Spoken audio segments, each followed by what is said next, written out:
What lies in the dark? Paranormal M dares to find out. Subscribe now before the shadows find you. Whispers in the Graveyard, Alabama.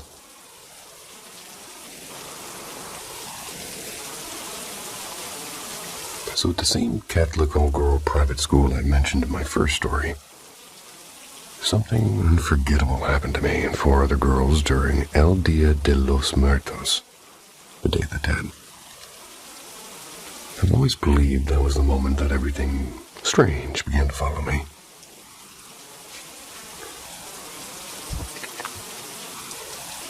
Every year on that day, our school organized a visit to a small military cemetery. We brought marigolds, sugar skulls, colorful ribbons to decorate the graves of Hispanic soldiers who had fought in wars. A few of the girls even visited their relatives' graves, and as usual, we were preteens trying to scare each other with ghost stories. At the center of the cemetery stood a white stone structure, a tall marble pillar shaped almost like a giant shard. Spiraling steps wrapping up around this thing. Underneath it was a shared tomb, where dozens of names were carved into the surface. It always gave me goosebumps. After leaving our offerings, we gathered on the steps for the traditional group photo.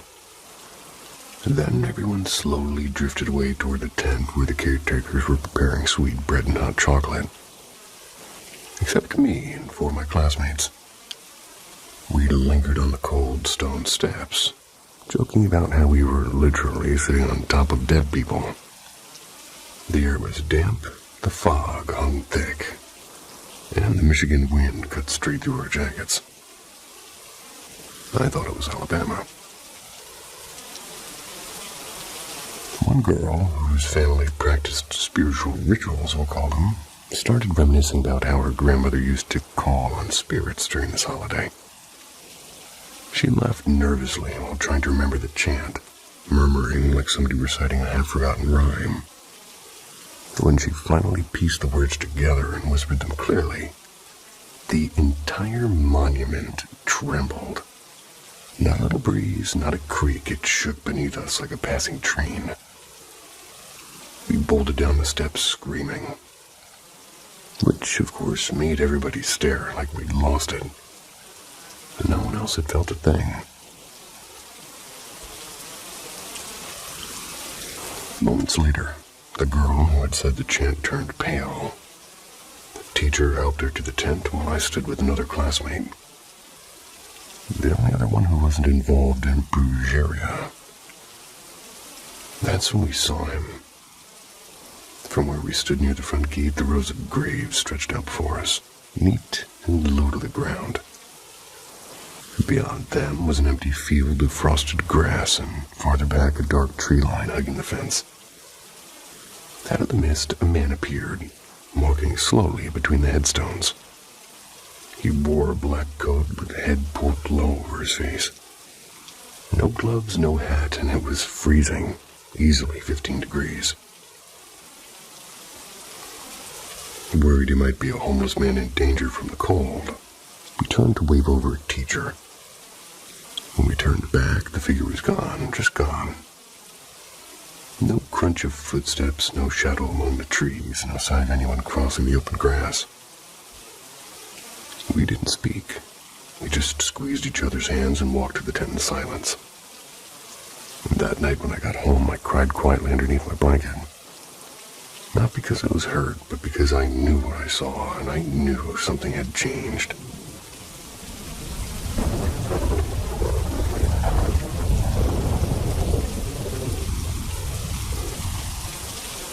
The Night Shift Whispers. Okay, so I work at a 24-hour convenience store. I used to belong to a big chain named after a bird. Can't remember exactly which. Bird. That's before it got sold to another company that changed the name completely. And that was ages ago.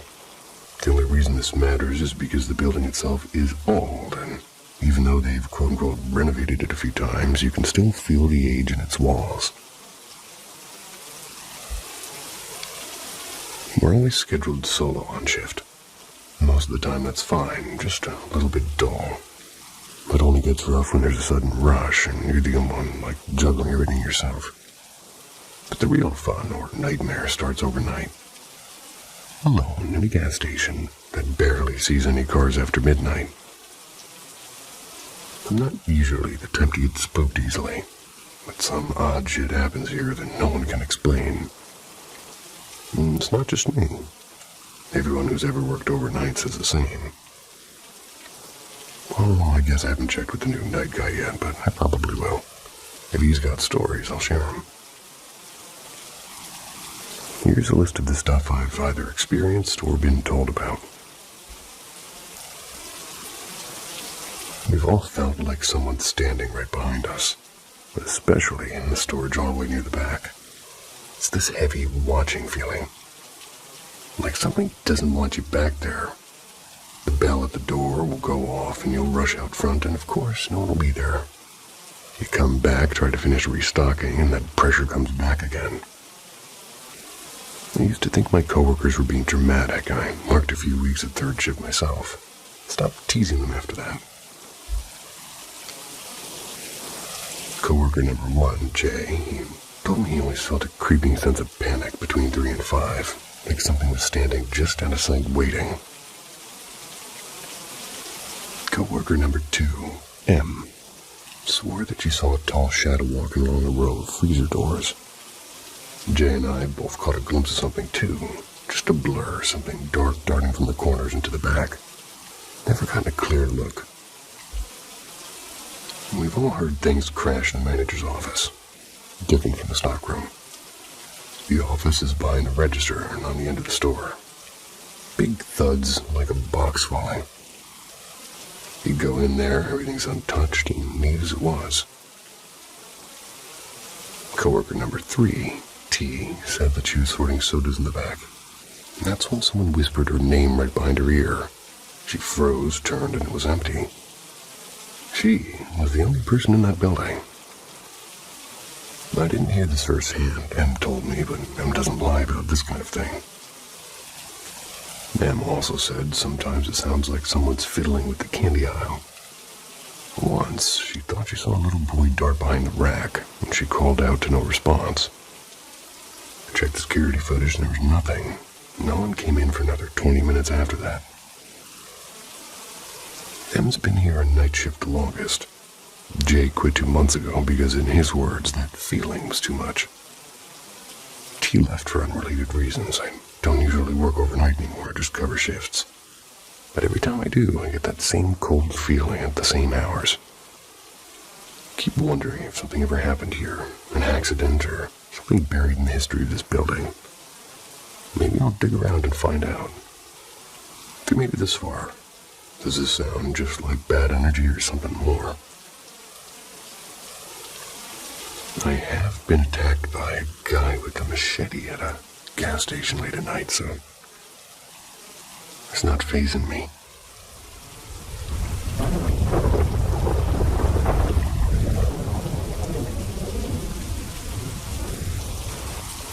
The Midnight Toy. This was something that happened to me. It was around 10 or 11. I've always been a big fan of stuffed animals, and honestly, I still am. And at that time, my collection could probably fill an entire couch. A few of them stayed in bed with me every night. The rest, they all sat lined up beneath a long dresser at the foot of my bed. Right next to that was another dresser, much narrower but nearly as tall as me, and I was 5'3" back then. This layout will become important later. One morning when I arrived at school, there was a stuffed bear sitting right in my locker. At first, I was thrilled, and then it hit me. How on earth did it get there? No one shared lockers, no one was supposed to give away their combos. The only people who knew mine were my 2 best friends. The bear was adorable but strange. No tag and a handmade vibe. Like something a grandma would sew. I asked everyone all day who it belonged to, and nobody had a clue. Not friends, not teachers, not even the janitor, so naturally I claimed it.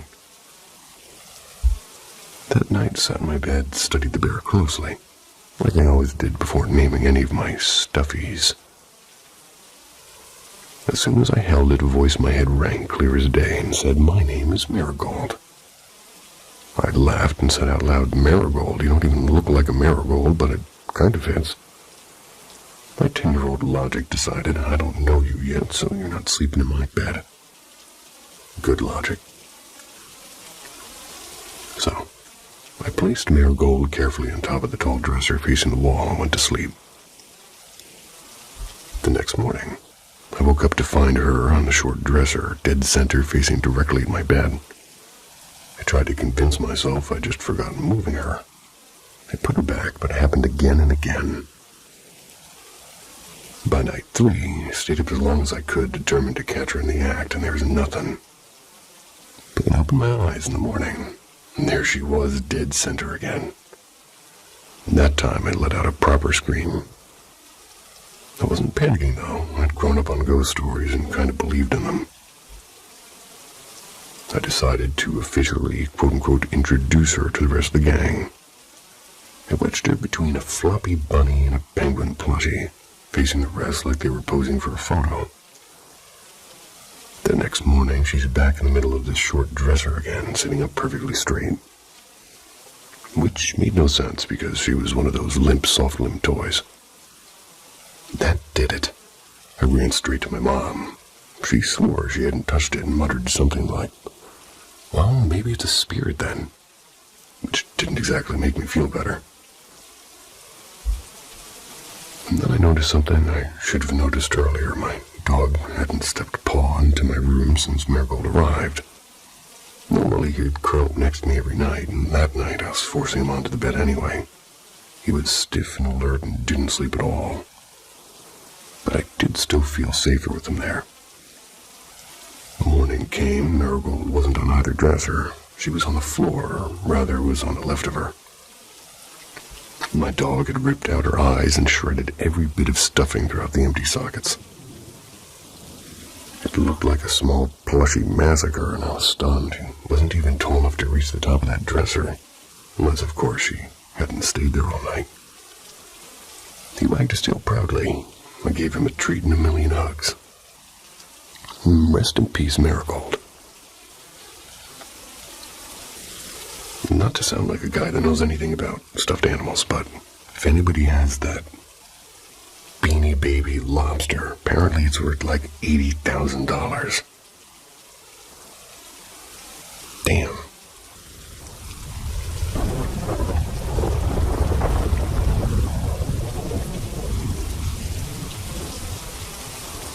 The Watcher in the Shadows.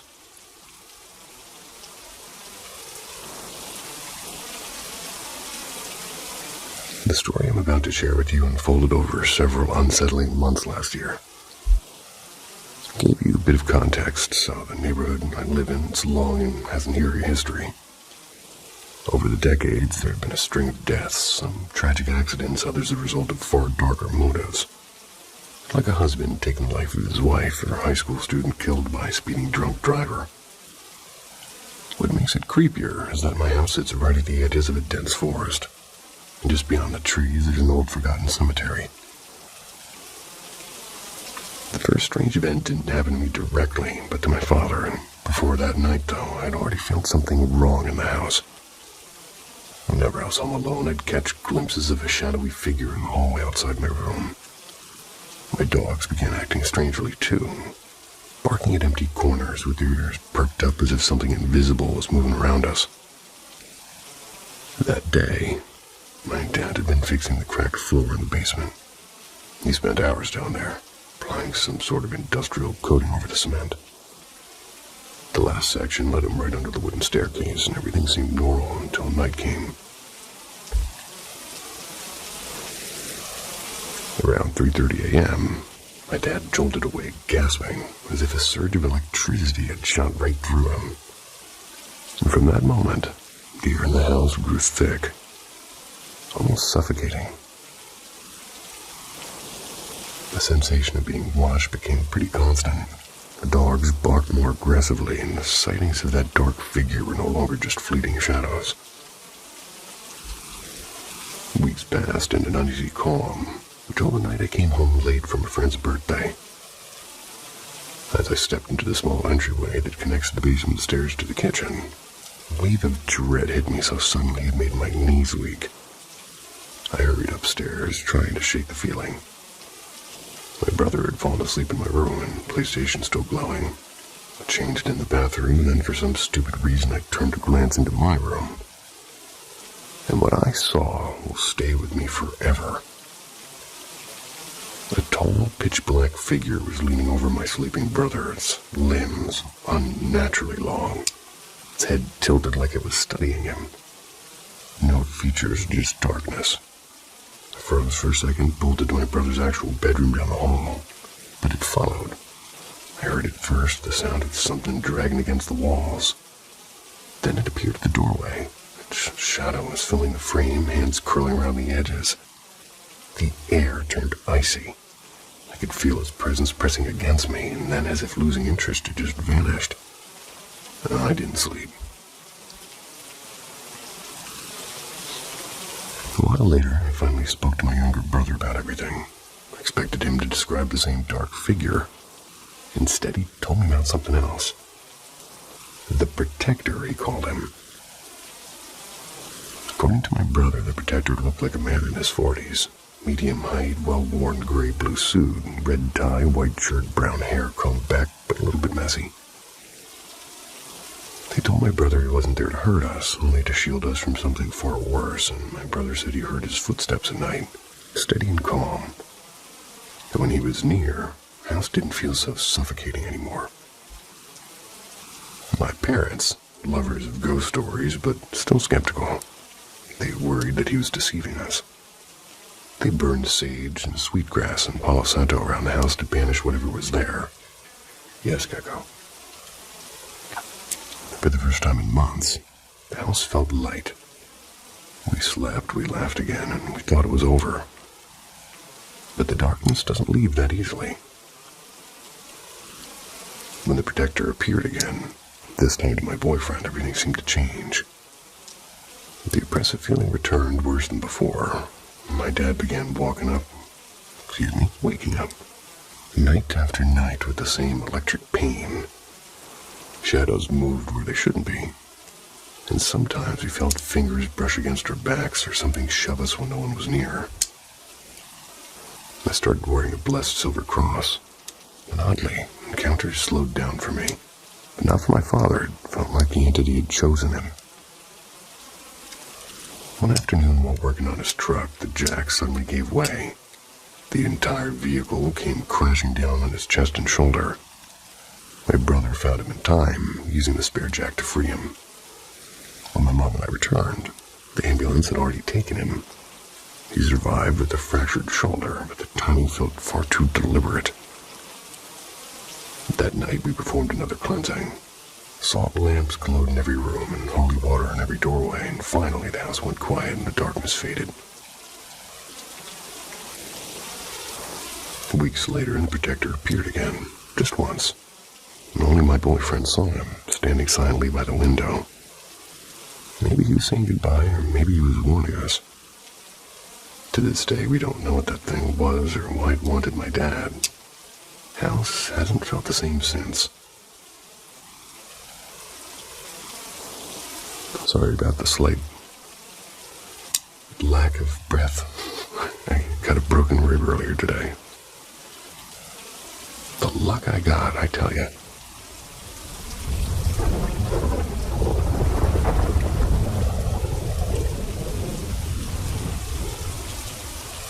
Voices in the Cellar. When I was around 10 years old, my family lived in a small duplex house on a quiet street. We stayed in the lower flat, while my aunt's family lived right above us. There's a shared cellar underneath the house where my cousin and I often went to play. It was damp and cold and always smelled a little bit like old wood and rain. In the farthest corner of the basement, somebody had spray-painted strange symbols and crooked words on the wall. We always said it must have been done by some boring teenagers or something. None of us dared to step too close to that part. We had an old tape recorder we used to make silly songs and fake radio shows with. It was our favorite little hideout, complete with a couple of folding chairs, some posters we taped to the wall, and a box of snacks we weren't supposed to eat down there. One afternoon while replaying one of our quote-unquote broadcasts, the singing suddenly cut off, and for 2 seconds there was only silence. Note the silence. Then a low, crackling voice whispered, "You sound like Lily." Lily was the name of our next-door neighbor who had moved away months before. We froze and our smiles were gone. My cousin laughed nervously and said it was probably the tape glitching. But when we tried playing it on another cassette player, the same whisper was still there. We kept going down to the cellar anyway. I mean, kids are like that, stubborn and curious. But then little things began happening. Our paper decorations disappeared and turned up the next day in odd places. Sometimes the light bulbs flickered off all at once. We'd race up the stairs screaming. And once my cousin swore something brushed her shoulder as we ran.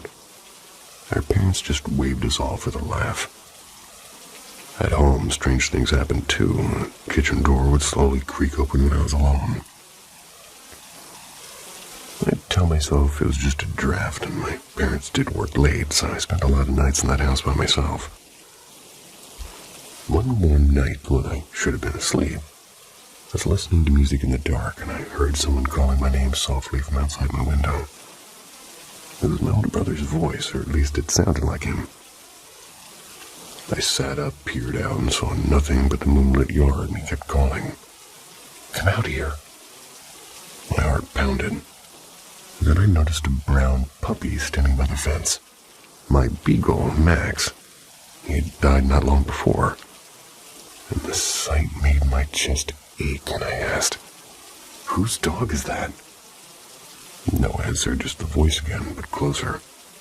I shouted, "If you don't come out, I'm telling Mom." And then silence. No voice, no puppy, just the sound of cicadas. The next morning, my brother comes over for breakfast. Confused when I accused him of teasing me. He swore he'd been at home all night, and my mom told me it was probably a dream and reminded me of how I missed Max and I wanted to scream. Not long after, my cousin admitted that she'd been hearing whispers from inside her closet at night. She swore she'd seen someone standing in the bathroom mirror before the door slammed shut on its own. We only had each other because no one else believed us. Then came the nights when I saw him. A tall, shadowy figure with a wide-brimmed hat would stand silently in the corner of my room. In a rasping voice he'd say, "You belong to me." I'd hide under the blanket praying like my mom told me to, but the more I prayed, the worse it would get. One night I dreamed of one of my stuffed bears spinning around with flashing lights behind it. And then bam! A sharp pain exploded in my face. I woke up with a bloody nose and, terrified, ran to the kitchen where my mom was packing lunch. She said I must have bumped my nose in my sleep, and she didn't seem to believe me when I swore something hit me. My older brother was called in to, quote-unquote, straighten me out. Felt like I was just shouting into a void. The whispering and the shadow man never stopped, though nothing else ever heard me again. Till one evening when it finally happened to my mom. She had dozed off on the couch when something yanked her ankle hard, almost pulling her off. She jumped up yelling at my dad, who wasn't even home. When she realized I was right, her face turned pale. Within a month, she found us a new house. Mount moved too, and we never went back to that cellar again.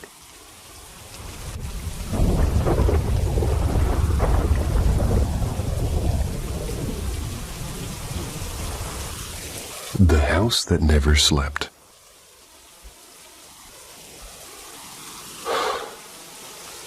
I'm someone who always sensed and have seen spirits. As I grew older, those encounters became less frequent. Never completely disappeared. When my husband and I started looking for a smaller house, now that our oldest kids are moving out, we came across a cozy 2-story place in a quiet street. I knew from the moment I walked in that I wanted this house. But as soon as I stepped into what would become my study, I felt the presence of an older man. It didn't feel dark or threatening, so I pushed the feeling aside and we decided to buy this house. For weeks, everything felt warm and peaceful. I'd still sensed something in that room, but it was more like sharing space with an old friend than living with a stranger. The first time the shadow man revealed himself was through my 6-year-old daughter. One early morning, as she lay next to me, she often snuck into her bed. She suddenly sat up wide awake and whispered, "Mommy, who's that man?" Her small finger pointed toward the doorway. Her hand clutched my arm tightly. It was around 6:45 and my husband had already gone downstairs for coffee. I tried to stay calm. "Maybe you just saw Daddy," I said. She shook her head slowly, eyes never leaving the doorway. I could feel the familiar weight in the air. Is he still there?" I asked gently. She nodded, still gripping my arm. But the moment my husband walked back into the room, she whispered, "He flew away like a bird when Daddy came." The second time, I'm sitting at the dining table, scrolling through my phone when a sharp chill crawled down my back. I turned, and for half a second I saw a tall figure standing near the staircase. I didn't let fear take root. "You're not welcome here," I said firmly. "This is our home. Now, leave." After that, the house went quieter, so I thought. A few months later, my oldest son comes home from spring break, and his old bedroom, the one where I'd first felt the presence, was now a guest room. He told me he kept hearing scratching sounds on the walls and footsteps at night. I told him to pray and not to be afraid. But that was when things shifted. I began to dream of a woman with tangled white hair and hollow eyes. She would appear at the foot of my bed whispering a language I couldn't understand. Each time I tried to pray, but the words stuck in my throat. My husband said I thrashed and mumbled in my sleep. I didn't tell anyone about the woman, but a week after my son returned, he came to me pale and trembling. "Mom," he whispered, "there's this witch in my dreams. Her hair is white. She tries to grab me." My stomach dropped. I only told him to keep praying. Though my heart was pounding, she had visited me too. And one night, while trying to break my daughter's habit of sleeping in our bed, I woke up to the feeling of someone sitting beside me. I smiled in the dark, whispering, "Sweetheart, what's wrong?" But when I turned, it wasn't my daughter, it was her. Her face was so close I could see the thin cracks along her cheeks like dried clay. Her grin was slow and cruel. My whole body froze. I didn't let fear win. "You don't belong here," I screamed. "Get out of my house now." Squeezed my eyes shut, prayed harder than I ever had. When I opened them again, she was gone. The next day, I blessed every room, opened all the windows and doors, and told every spirit, friendly or not, to leave. After that, neither my son nor I saw her again. Still feel the shadow man sometimes, like a quiet guardian in the corner of the room, or maybe he really was never a threat at all. Hard to tell.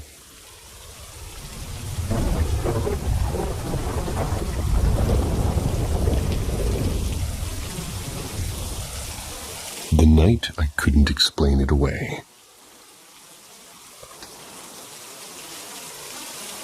So to preface this little segment for you, I'm a ridiculously skeptical person. I'm an atheist. Logic over everything type.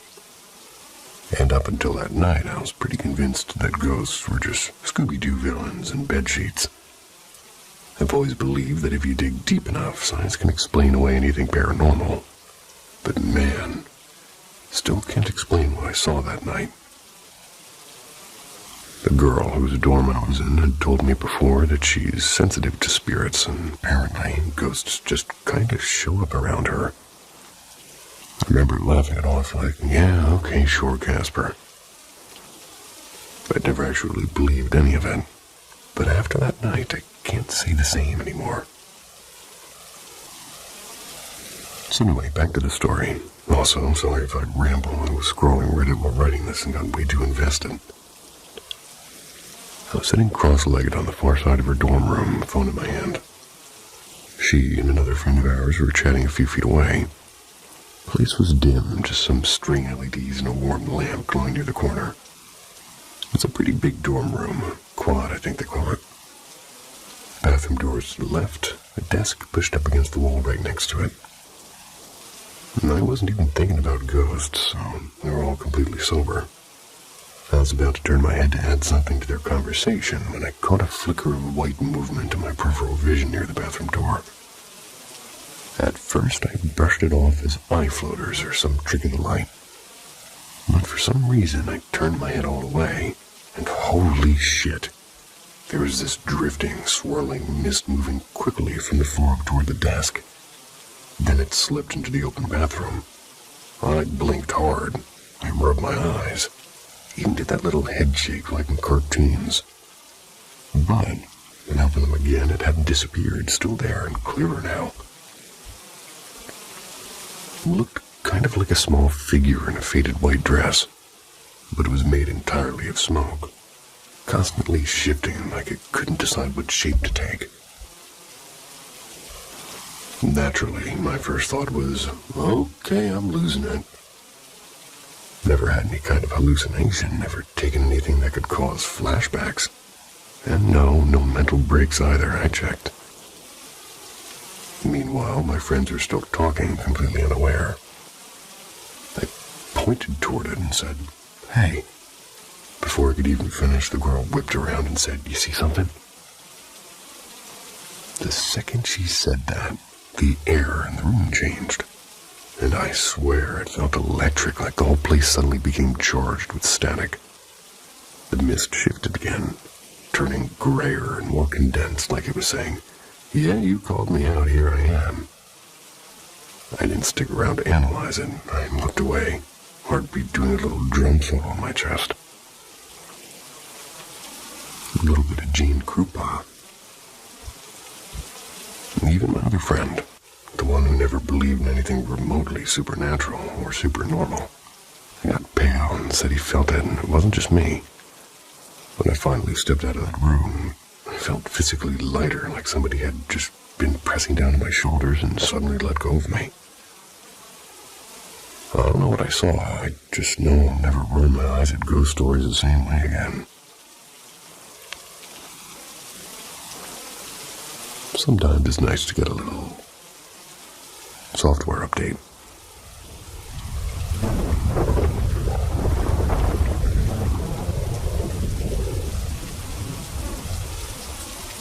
The girl who came back different.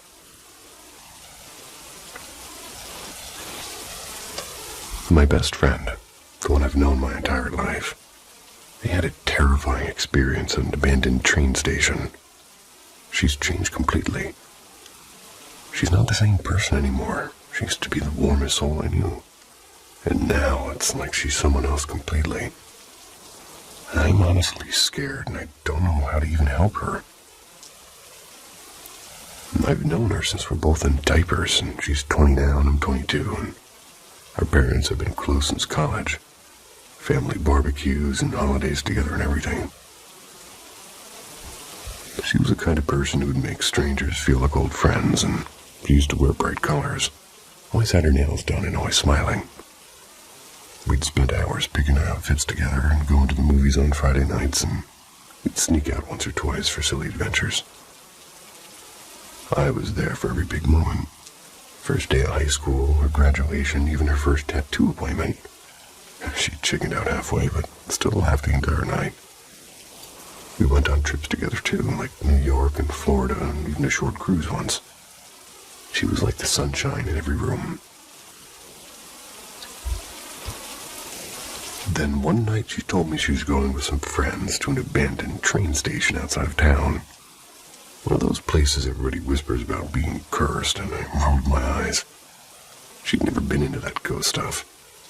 But she seemed oddly excited, and she mentioned that they were bringing a spirit box they got online. I thought it was all just a joke. Well, she didn't answer my calls or texts for about 2 days. It really wasn't that unusual, but something in my gut felt off. So I showed up at her house. I had her favorite matcha latte like I always do. Her mom looked worried. She said my friend hadn't been acting like herself since that night. When I knocked, she opened the door and just stared at me. No hey, no smile, just this blank, hollow look. Her eyes looked tired, her hair was messy, and her room was pitch dark. She sat on the floor, knees tucked, not saying a word. I asked her what happened, and she mumbled something about hearing voices that wouldn't stop. Over the next few weeks, she slipped further away. She stopped showing up anywhere. She wouldn't answer messages, and when she did talk, it was about strange, dark things. She said the whistle of the train follows her in her dreams. I'd catch her whispering to somebody who wasn't there. And if I asked, she'd either shut down completely or lash out at me. She once threw a mug so hard it shattered against the wall, and she was never, ever like that, ever. So strange. She stopped showering, stopped wearing makeup, and doing everything she loved. She wore the same faded hoodie every day, curtains closed, barely eating. She used to play pop songs on blast, and now it's just silence. Cold silence. I don't know if this is something supernatural or she's having some kind of breakdown, but I'm terrified. This isn't just a rough patch, maybe. Feels like she's gone.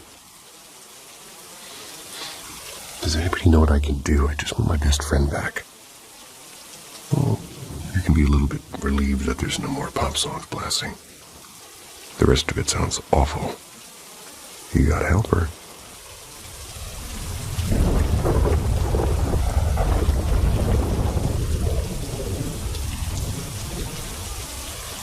When the light comes home. So, I'm a teenage girl, and I've lived my whole life with 2 grandfathers.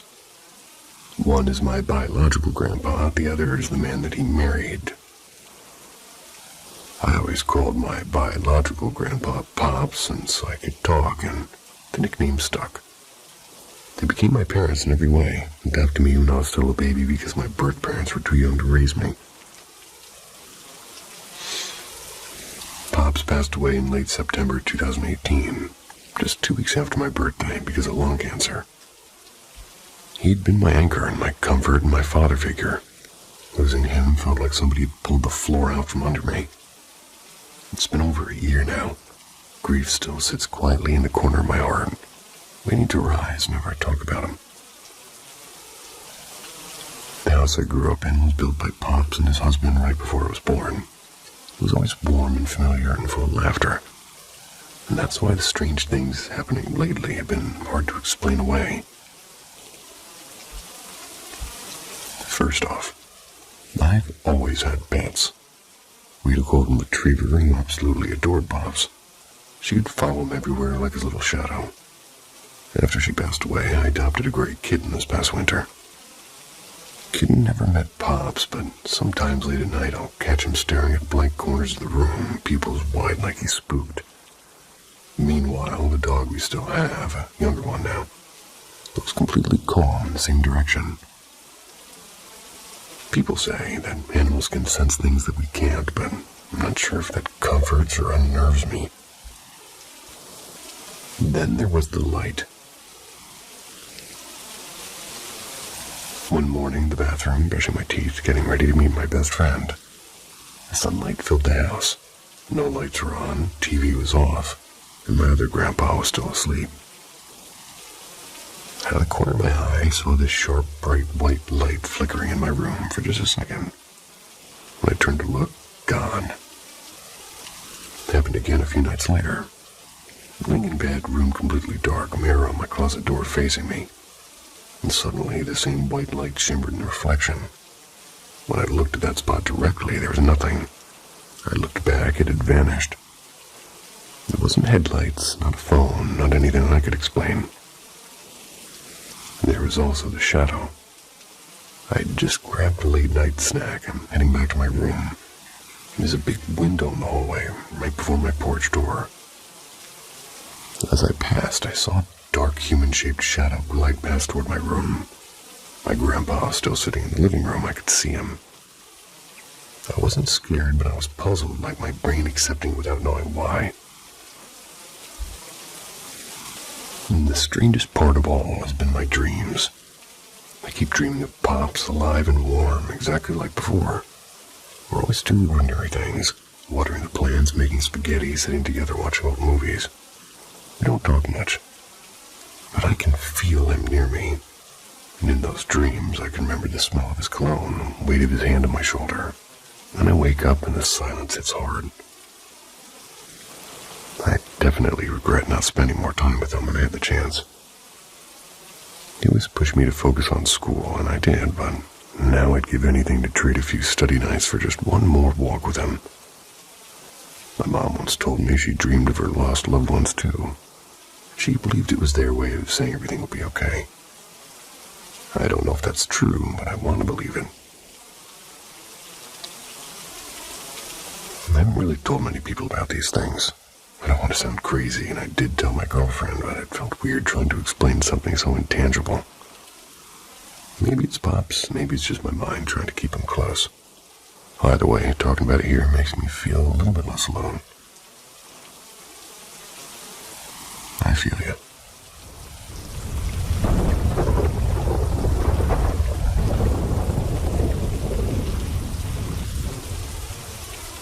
Whispers from the ceiling. When I was about 5, my mom became pregnant again and decided to move in with her new partner. His house was closer to town, much bigger than my grandma's cozy place, but we'd been living it there. Well, that was before all of this. And as a kid, I was thrilled by the idea of having endless space to play in. My new bedroom was on the second floor, facing my parents' room. The staircase and a small, unused bathroom sat between us. The bathroom wasn't working, but it had a narrow ceiling hatch with like this pull-down ladder that led to the attic, which was right above my room, by the way. We lived there until I was around 10 or 11. And that's when a strange thing started happening. Sounds in the attic. I can't remember the exact moment it began, but it must have not been long after my sister was born. Late at night when the house went silent, I'd hear soft shuffling and light footsteps coming from the attic above my bed. I'd peek out of my room to check if it was my parents or one of our cats, but everyone was always where they were supposed to be. No one else ever seemed to hear it.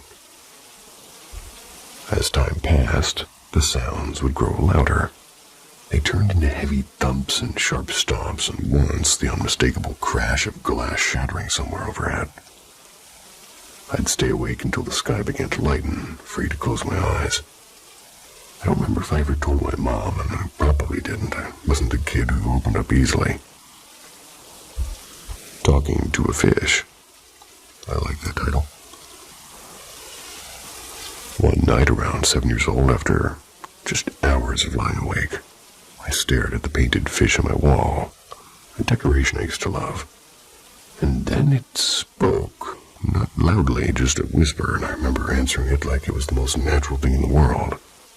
Even now, I can still remember that strange, quiet conversation, and it feels like a dream. I don't think it was. Alrighty then. 2 unseen friends. By the time I turned 8, I started seeing them. A boy. His name was Paul, and a girl whose name I can't quite recall. They seemed my age and always barefoot, always smiling. I begged them to meet my mom, but they never wanted to be around adults.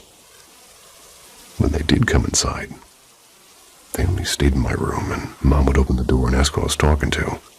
I'd scream in frustration when she said no one was there, and we'd wander through the woods behind the house together, climb fallen trees, build little forts from branches. Paul always led the way, and the girl followed him. The day someone vanished.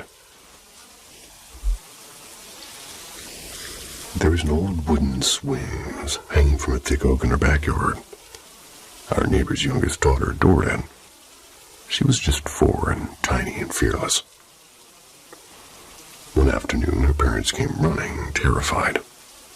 They couldn't find her anywhere. Both families searched the woods, calling her name as the sun began to set. And then from the edge of the trees, Paul appeared. The girl was beside him. They didn't speak, they just motioned for me to follow.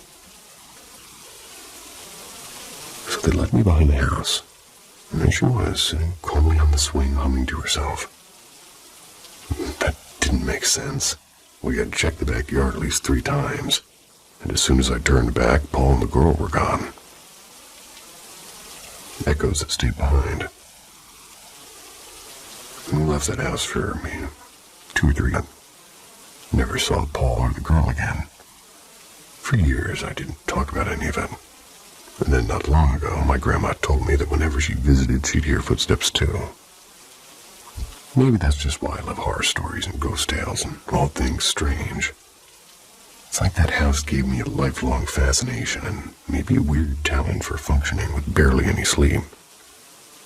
I still think of Paul sometimes. His name feels like an old friend I never said goodbye to.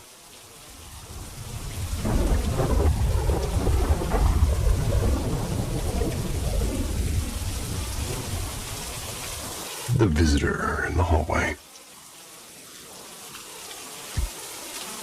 As a preface, I've turned this over in my head 1,000 times now, building different explanations like little card houses. But truth be told, I still don't know what actually happened that night. I was 11, close enough to 12 to start thinking I was older than I really was. My family had moved into a creaky century-old house in Massachusetts. At the time, it was split into 2 units. Ours was the lower floor. Older couple lived upstairs. They had access to the attic, and we had the basement and the front porch. A narrow wooden staircase connected the 2 levels, ending in a locked door at the top. Only the landlord carried that key. My bedroom was tucked close to the living room, facing the front yard. Past my door, a narrow hallway led to the bathroom and into the kitchen, wrapped around to a small study where my dad kept his computer. The floor plan made a rectangle, like somebody had designed it to kind of guide you in circles. House never quite let you stand still. It wanted you to keep moving, and here's what happened. One night, I'm lying awake after watching some cartoons on the old TV in the room. The faint sound of the static fading was still in the air, and that's when I heard a distant click. The unmistakable sound of a lock turning. There was no mistaking it. The only lock that made the sound was at the top of the staircase. My body froze before my mind did. A kind of stillness where even breathing feels like way too much noise. Then came footsteps. Slow, heavy, each one closer than the last. The steps stopped behind the double-glass doors, leading from the study into my room. Against the faint light leaking in from the street, I saw this figure, a tall silhouette, solid black, as though the darkness itself had chosen a shape. It wasn't monstrous exactly, just wrong, too quiet and too still. The doors creaked open, not slammed, not swung, but opened, as if whatever was behind them belonged there. The figure stood at the foot of my bed. It had no face, no features, but I swear it felt like it was looking at me. My chest tightened and my throat locked. Time stretched like a rubber band pulled too far. Then, with a motion so fast it felt rehearsed, 2 inky hands clamped around my ankles and yanked. The air rushed cold against my skin. My body flipped over hard, and in that split second, just before I hit the mattress again, everything went black. When I jolted awake, I was upside down, Head at the foot of the bed, feet on my pillow. The doors were closed and the house was silent. I did not think. I ran. I tore through that looping hallway to my parents' room, avoiding the staircase like it might reach out and grab me. They were groggy, confused, half listening as I stammered out what happened. My mom just pulled the covers back, letting me crawl in. The next morning, nothing was out of place. Upstairs door still locked. A couple upstairs only muttered about someone stomping around in the night, and my parents shrugged it off, and I tried to as well. But years later, my mom brought it up again over dinner, that same mischievous smile on her face. Maybe the ghost was just giving you a heads up, she joked. Things did kind of flip upside down after that, didn't they? My parents divorced not long after that night, and every now and then in quiet moments I still feel that cold rush of air down my legs.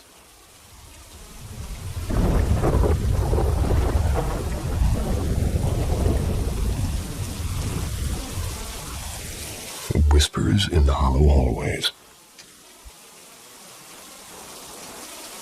Got a lot of things hollow lately. I wanted to share a night I'll never forget. The night I visited the old Ridgeview Sanatorium at the edge of Louisville, Kentucky. This happened a little bit over 10 years ago when a group of my friends and I decided to spend the night in that massive, crumbling building. Ridgeview has long been rumored to be one of the most haunted places in the country, featured in countless paranormal shows and whispered about in local legends. If you love stories with a bit of history and mystery, this is a place worth looking up. We booked a midnight to dawn session, giving us access to most of the building. It was a humid June night, the kind where the air feels heavy in and of itself. Much of the sanatorium was open to outside since many of the windows were long gone now. Before letting us loose, the staff led a short tour through 5 doors, telling ghost stories attached to each one. They also took us to the infamous underground delivery shaft, a tunnel where the deceased were once quietly moving away from the main building. Once the tour ended, we were allowed to wander freely. A staff member was stationed on each floor for safety, but otherwise we could explore however we liked, and right from that first moment the place gave me the chills. About 20 minutes in, one of my friends had their fully charged flashlight die without warning. I just watched him put in new batteries, so seeing it flicker and go black was unnerving. Spent the first couple of hours exploring the lower floors in groups of 3 or 4. A friend swore that he had heard someone whisper his name in one of those old patient rooms.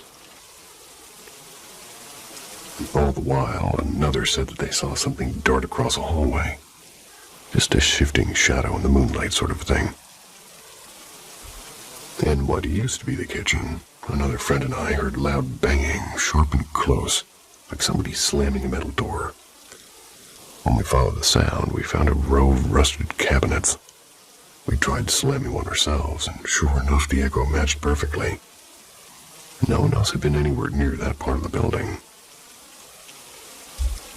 Around 2 a.m., we returned to the delivery shaft. The first time we visited, we had been in this big group, so this time we wanted to experience it in silence. A few of the girls stayed behind outside, sitting at a picnic table.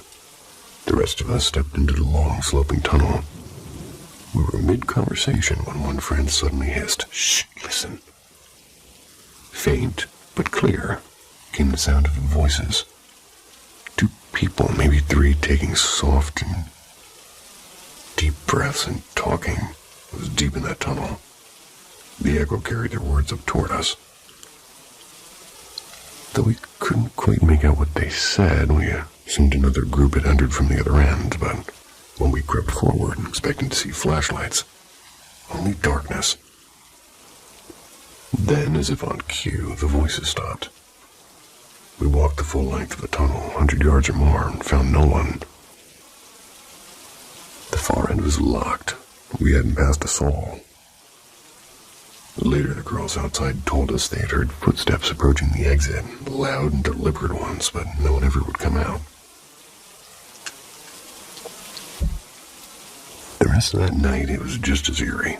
In what used to be the surgery room, the heavy metal doors started to swing shut on their own, until one of my friends leaned his shoulder into it. We heard knocking behind the walls, and the photos I took later revealed strange white orbs floating in several shots. And during one moment, it still makes my stomach tighten when I think about it, and I had to climb from the ground floor to the top alone. The silence was absolute, and yet I could swear something was watching from every hallway as I walked. If you ever find yourself near Louisville and enjoy a good scare, I honestly recommend visiting Ridgeview. I'm not a ghost hunter, and I've never been really one to believe anything easily. But that night changed how I think about empty buildings, if you know what I mean. Some places, it seems, don't really stay empty at all.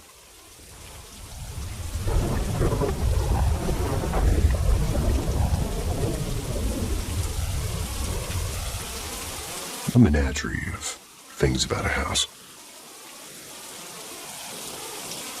To start off, you need a bit of background to understand how I ended up in this mess.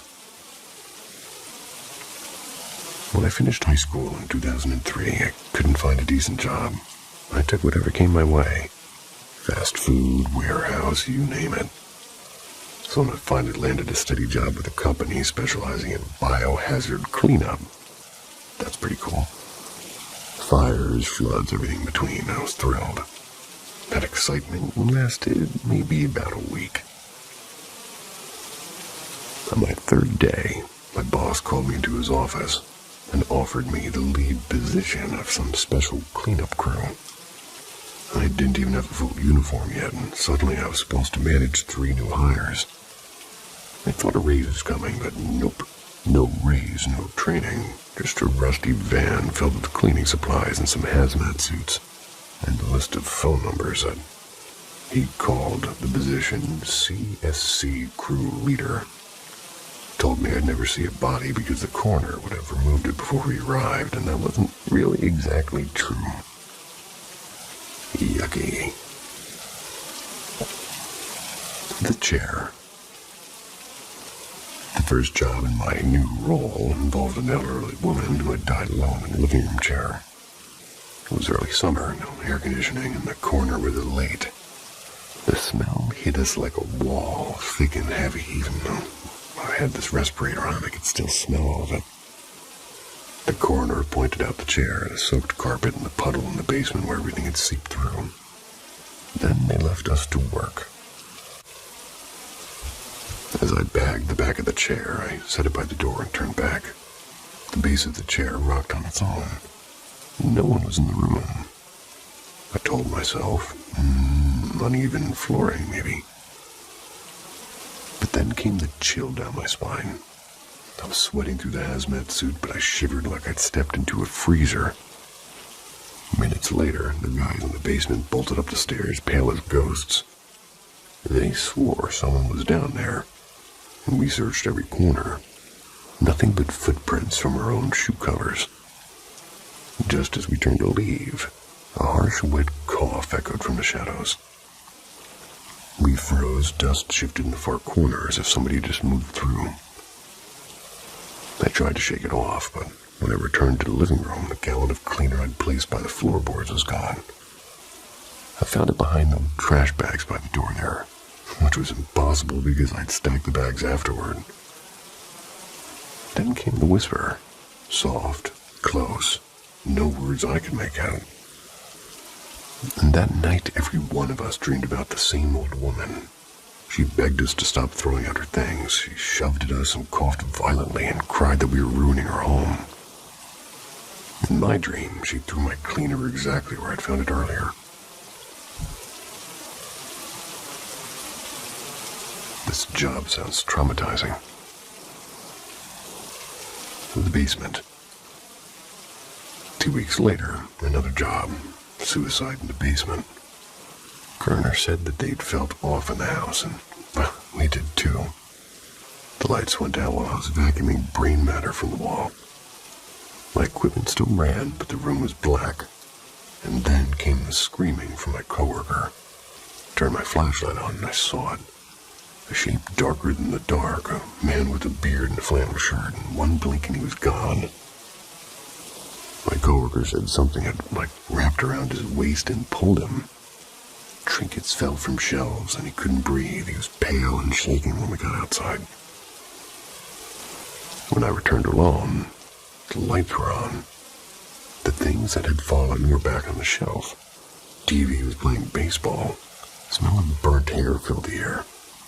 Every time I glanced to the side, I saw that same black shape standing at the edge of my vision. Before leaving, I passed a hallway with family pictures. One photo showed a man in a flannel beard, or in a flannel shirt. A beard with a deer carcass, same man I saw. The house on Mason Street. The last one I'm going to tell you about happened in mid-July. A man had died after being beaten by a mob in a misunderstanding. The air inside was thick with panic, and every step I took felt like walking through someone else's grief. Shadows darted around corners like frightened animals. We heard whispers like, "Stop, help, please." Whenever the neighbors outside started yelling at the house again, activity would spike. Running footsteps shook the floorboards. Doors slammed without moving. When we left, the house felt like it just exhaled. Sorry. When we left, the house felt like it exhaled. The front door slammed on its own with such force that even the people on their porches ran inside. Didn't sleep after that night. I kept a journal after those first months. Told myself it was just my brain trying to cope with trauma. But it wasn't just me. And every one of the guys who worked those early jobs with me experienced something, and every one of them is gone now. I can rationalize a lot of things, but not everything. Some places hold more than just memories, is what I'm driving at here. And I can't believe when I looked at the word exhaled, it seemed foreign. Sometimes my lips get possessed.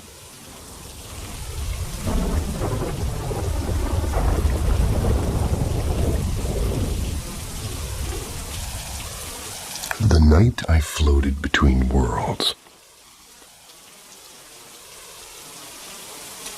When I was in 8th grade, just turned 14, my mom and stepdad came home late one chilly March evening. It had been snowing earlier, so the house was already wrapped in that kind of quiet only cold nights can bring you. My stepdad headed straight for the kitchen, scooping himself a big bowl of chocolate ice cream. Mom disappeared into their room to switch on an old mattress warmer. Then she went to the bathroom to wash her face, humming some songs she'd probably heard on the radio. I was stretched out on the living room couch in nothing but an old TV shirt and pajama shorts, half watching some late-night sitcom rerun. That's when a strange flickering light caught my attention. It was coming from down the hallway where all the bedrooms were. And a second later, my mom's voice cut through the silence. Fire, there's a fire. The mattress heater had shorted out. The blanket had caught flame. My stepdad rushed toward the room, shouting for everybody to get outside. He grabbed a mixing bowl from the counter and started throwing water from the bathroom sink onto the fire. Thick smoke was already creeping toward the ceiling. My older sister, who was 16, woke up fast. My little brother, who was 7, was deep in a kind of sleep that storms couldn't shake. It took both of us dragging and yelling for him to get up. At the front door, he tried to turn around and run back to his room, but we pulled him outside and over to the neighbor's porch. Inside, my stepdad was still battling the growing blaze. Our dogs barking wildly, just trapped behind the baby gate in the kitchen. Without thinking, I ran back in, grabbed the dog, and shoved her out into the cold. By then, the smoke was so thick I had to stay low to breathe. Found my stepdad in the hallway, filling a bucket that he'd grabbed from the laundry room. And together we yanked the burning mattress out through the door and into the yard. Curtains and part of the carpet had already caught fire. We worked in a kind of rhythm, me filling a small bucket and him throwing water, both of us coughing. At some point, my head started spinning, my chest tightening in a way I recognized from too many childhood asthma attacks. I saw him stumble. The bucket slipped from his hands and water splashed over the floor. I kept throwing water from a little bathroom bowl and the fire wasn't slowing. When I tried to pull him up, my legs gave out. But later they told me we both collapsed. Me just a few feet inside the doorway, and he'd fallen lower where the smoke was thinner and started breathing again. I hadn't been so lucky.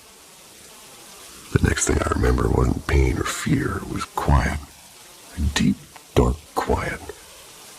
I was floating somewhere weightless, as if wrapped in warm velvet. No fire, no coughing, no panic, just stillness. But then out of nowhere, everything inside me felt like it was burning. A slow, rising throb. Like every nerve had been set alight. And after that, black. Mom told me later that when the firefighters got there, they pulled me out first. The EMTs had to restart my breathing and lost my pulse more than once on the way to the hospital. Last time my heart stopped, it was about half a minute. They shocked me with a defibrillator. She said I screamed, "It's burning inside me. Let me go back," before passing out again. I don't remember saying it, I just remember the peace. I spent nearly a week in the hospital and they put me on one of those hyperbaric oxygen chambers because of the smoke. Hyperbaric oxygen chambers are awesome, by the way, especially if you have Lyme's disease, but anyway. My lungs felt raw, like I'd swallowed fire. My mom said that I saw God, and I don't believe I did. I think I got stuck somewhere in between. And in that in-between, there was no pain, no fear, no noise, just a dark calm. When I woke up fully, I could feel everything. The beeping machines, the soreness in my chest. The weight of knowing half my room was basically gone. Posters, my clothes, everything. The memory of how for a brief moment, there was nothing but quiet. I've never felt that kind of peace again. Well, that actually sounds lovely.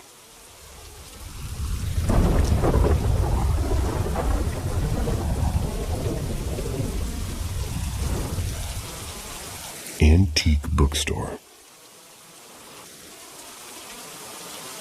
For some context, this was quite a few years ago. And even now, I can't tell if what I experienced was real or just a trick of my own mind. I used to work at a small antique bookstore in a riverside town. A place once infamous for smuggling routes, underground gambling dens in the early 1900s. During all those dry years of Prohibition, I was the acting floor manager for a few months, doing long shifts and often opening and closing the shop 5 days a week. When I first started, the owner's niece told me a story. How the alarm installer had bolted out of the cellar one afternoon without saying a word. According to her, he swore someone was pacing on the floor above him. He had just come in. The place was supposed to be empty. I laughed it off as one of those new employee initiation stories. The cellar, she explained, used to be part of an old speakeasy, but now was nothing more than a cluttered storage space for boxes and unused furniture and dusty book carts. That morning, I came in like any ordinary day. I slid my key into the front door, stepped in, and went to disarm the security system. But instead of disarming, the keypad beeped and told me the alarm was being set. That made no sense. I always armed it at night, and it was my responsibility. If anything went wrong, it would have been on me. Still, I brushed it off, thinking maybe the owner had popped in after hours to drop something off.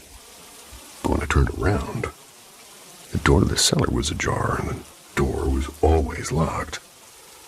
I remember hearing faint sounds like murmurs, low and steady, drifting from below.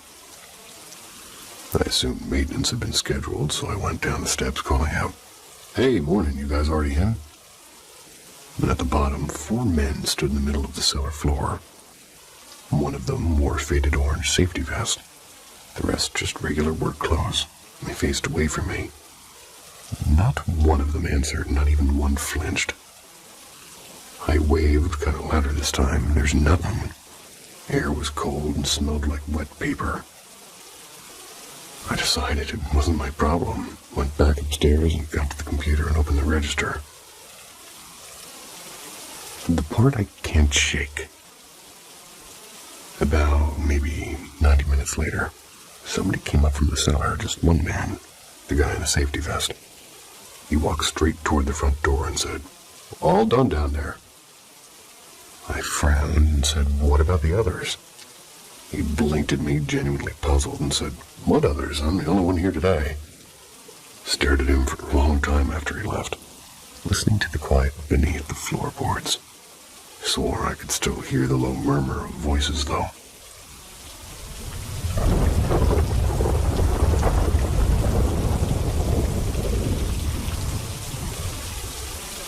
The night the moon bled.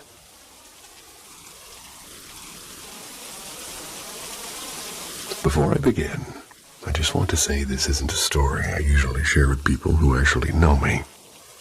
It sounds insane, and honestly, if I hadn't been with somebody who experienced it as well, I would have thought I just dreamed the whole thing. But anyway, here's the true story, something that happened about 15 years ago. One night, a close friend and I decided to grab something to eat. We're both bored at home, texting each other, and agreed to meet at a small diner in Hackensack, New Jersey. That was a bold move. I drove over to pick him up, and we went to a place because he used to know somebody who worked there. The food that night was surprisingly awful. Greasy and overcooked, and just not what you'd expect from a Jersey diner. What diners have you been at? We joked about it and left most of it untouched and decided to head home. Now I'm hungry. I was driving, distracted by her, sort of complaining about the fries, and made a wrong turn. And instead of going toward Route 17 like I meant to, I ended up on some quiet side road I didn't even recognize. We weren't in a rush, so we didn't really care at first. Then I saw a turn that said River Street. Familiar enough, and I took it. The road didn't lead anywhere I knew. A few minutes later, it started to feel wrong. We were surrounded by dense trees, and that was the strange part. Hackensack isn't exactly wilderness. It's right by New York City. And as we drove deeper, we spotted a car pulled off to the side of the road. It wasn't wrecked, but no one was inside of it. Then up ahead, a police cruiser with its lights still flashing. Driver's door open, no officer, no sound. The road curved sharply to the right, and through the trees, a deep red glow was spilling across everything. Thought it was a traffic light or maybe a building sign, but as we cleared the curve, we saw it. The moon. But not like any moon I'd ever seen. It filled the sky like it had moved impossibly close. Every crater was sharp and visible, and they were filled with red. Looked like blood was spilling out, glowing and alive, as if the moon itself were bleeding. For a long, breathless moment, neither of us said anything. I thought I'd lost my mind, and my plan was to just stay quiet and drop my friend off, get myself checked in at the ER. And then out of nowhere he whispered, "We're going to die." I stared at him and asked why he'd said that. He turned to me, eyes wide, and said, "Don't you see the moon's covered in blood? It's going to crash." That moment weirdly made me feel relieved. At least I wasn't the only one seeing it. We described what we saw to each other and pointed at the same spots and some glowing rivers, the same impossible closeness. We were too calm. I told him that if the moon really were that close, we'd already be feeling the pull and the chaos. And yet nothing. Just the red light pressing through the trees. Then, as he rounded another curve, the forest abruptly ended. The red glow vanished. We pulled over, and behind us, empty road and normal night sky. Bloody moon was gone. My friend begged me to take him home, and I did, and Against every bit of logic, I tried to retrace the route alone. No matter how many turns I took, the road with the trees was nowhere to be found. The same exit led me to a different street, busy, lit, and familiar. For days after that, I scoured old maps, spent nights driving around trying to find that stretch of road again. To this day, I still talk about that night. He's told people, I mostly haven't, but most think he just made it up or got too deep into some weird belief. But me, I just know what I saw, and it was real.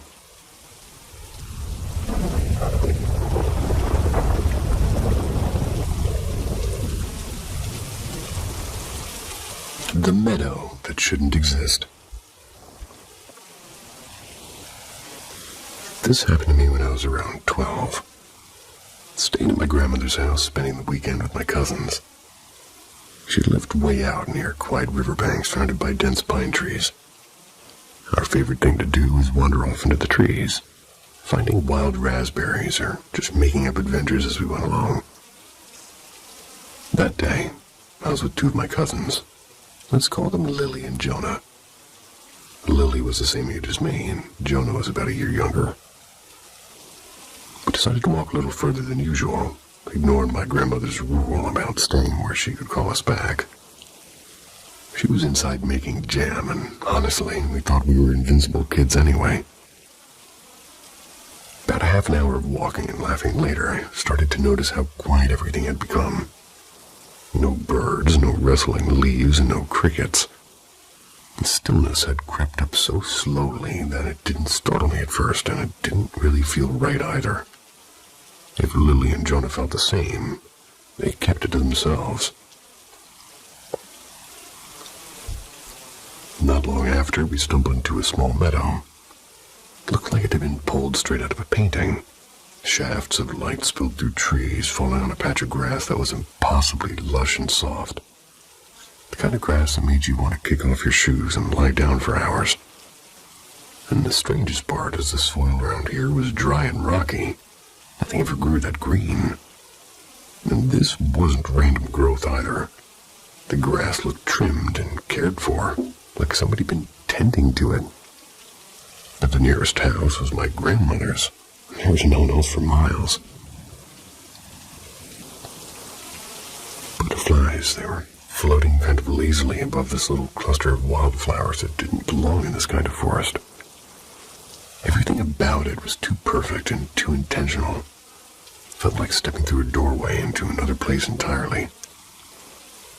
And we had grown up in church, never believing in anything other than what we were taught in Sunday school. But we all just knew deep down we shouldn't walk any closer. Without a single word between us, we turned and ran hard. But felt like a long walk getting there only took us maybe less than a minute to get back. Stumbling out of the trees and straight into my grandmother's yard, panting and pale. We dragged my older brother, who was like 15 then, begged him to follow us back. But when we returned, the clearing wasn't there. Just more scraggly underbrush and sand. It wasn't something I think I could make up, and I have two other people with the same memory burned into their minds. One more strange thing. When my grandmother first moved there, she told us to never answer a familiar voice calling our names from the woods.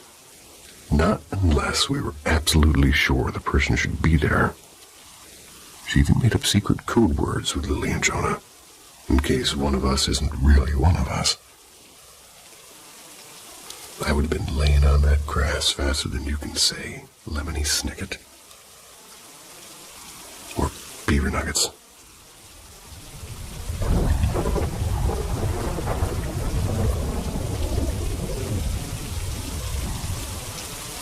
The vanishing things. I know this might sound completely unhinged, and yeah, I've gotten my fair share of mental health stuff.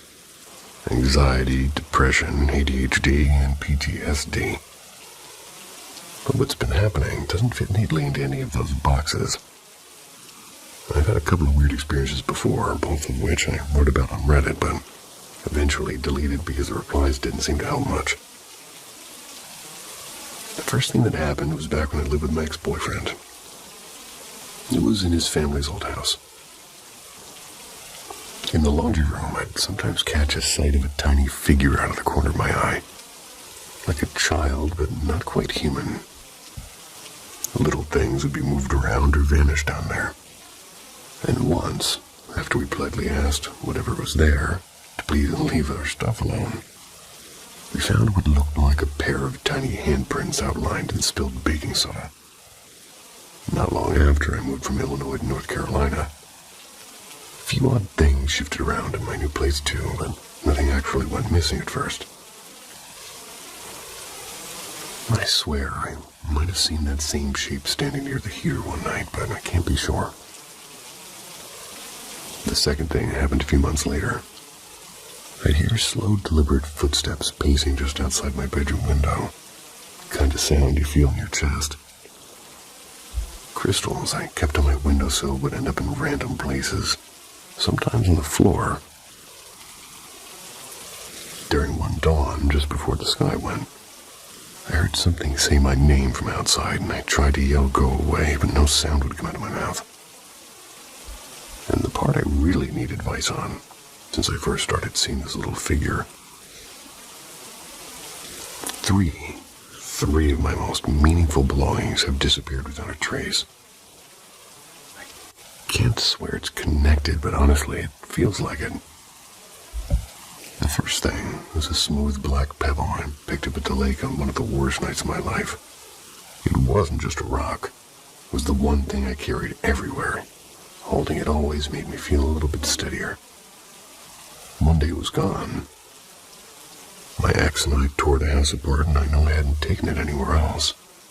The last time I remember having it, curled up on the couch with a fever, he placed it in my hand to calm me down, and by the next morning it was gone. The second thing was a soft green overshirt that my brother gave me when I turned 20. It was light with wide pockets, and I'd always stuffed with these quartz points or dried flowers when I walked in the woods. And one afternoon, I just hung it on a chair. A few hours later, it had vanished. I checked every closet and every drawer, even the trunk of the car, and nothing. And finally, my black baseball cap with a crescent moon embroidered on it. Stitched it myself. Wore it almost every day for years. Had it on last night when I went with my mom to get takeout. Never left the car and turned the entire house upside down since then. Just gone. All three of these things were part of my everyday life. Always remembered where to set them down, and now when I try to think back to the exact moment I last held them, it's like there's a hole in my memory, a blank spot. I can't recall a single detail. I keep wondering, like, am I losing it, or is something taking them? If it's something, a fae, a spirit, whatever, is there a way to ask for my things back? Even just that. And no, not carbon monoxide. Carbon monoxide certainly can't take things.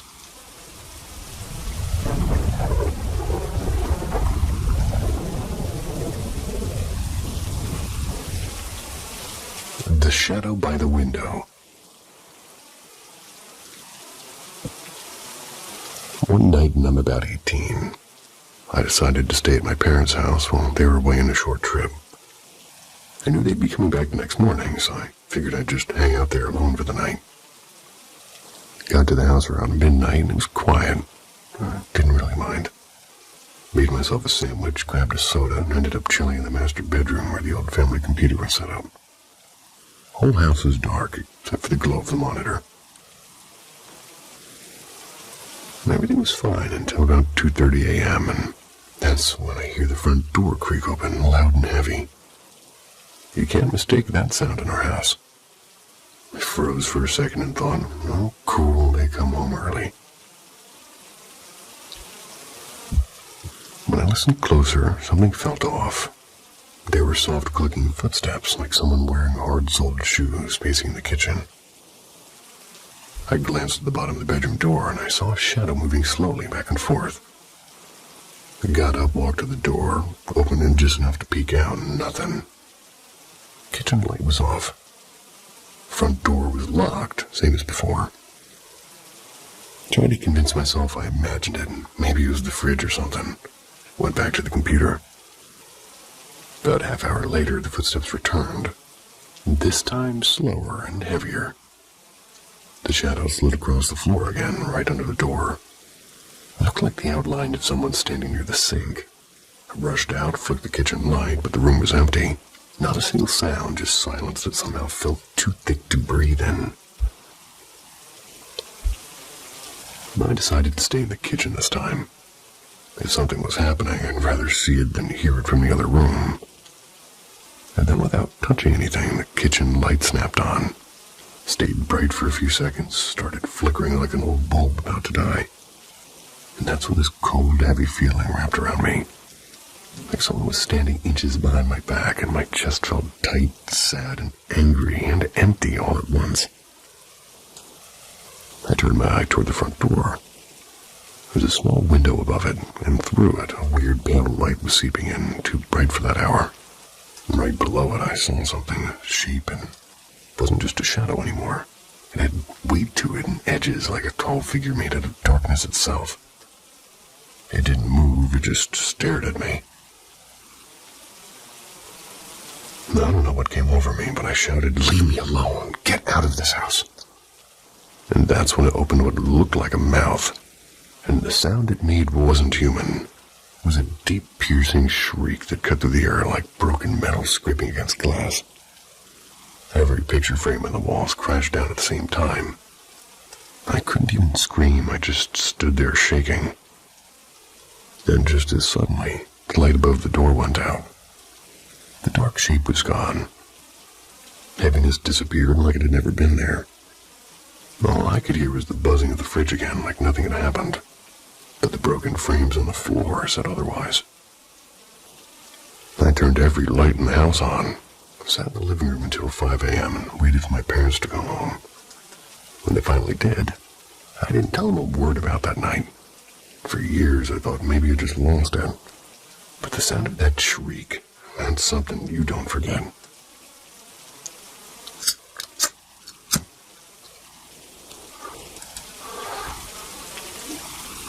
And a public service message from your narrator, or the narrator you've been listening to.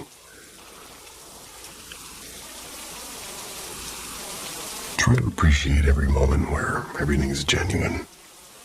Anytime somebody understands you, really separate that from all the mess and all the robot stuff and just the general chaos, because every little tiny moment where you're being understood by somebody truly, you gotta try to make that as big as you can, and then rest your head on it.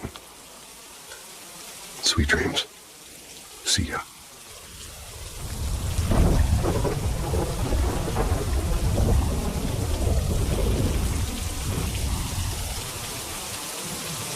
Good evening. Welcome back to Paranormal M.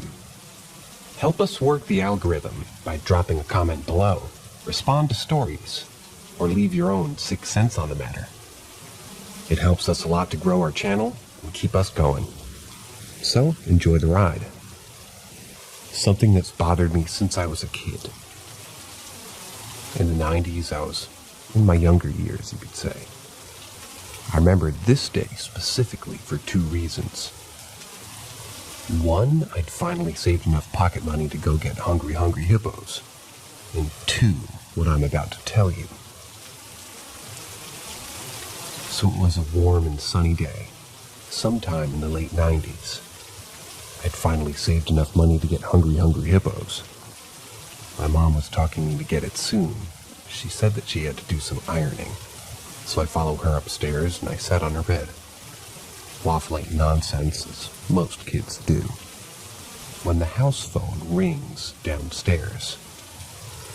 Mental, I know. Telephone's attached to the wall. Christ, I'm old. So am I. So she puts the iron down and goes downstairs. I'm sat there yammering away to myself when I looked to the left. There was a black shadow-like figure, quite tall with red eyes, looking at me through the bedroom window. I absolutely shit a brick. Got goosebumps typing this out.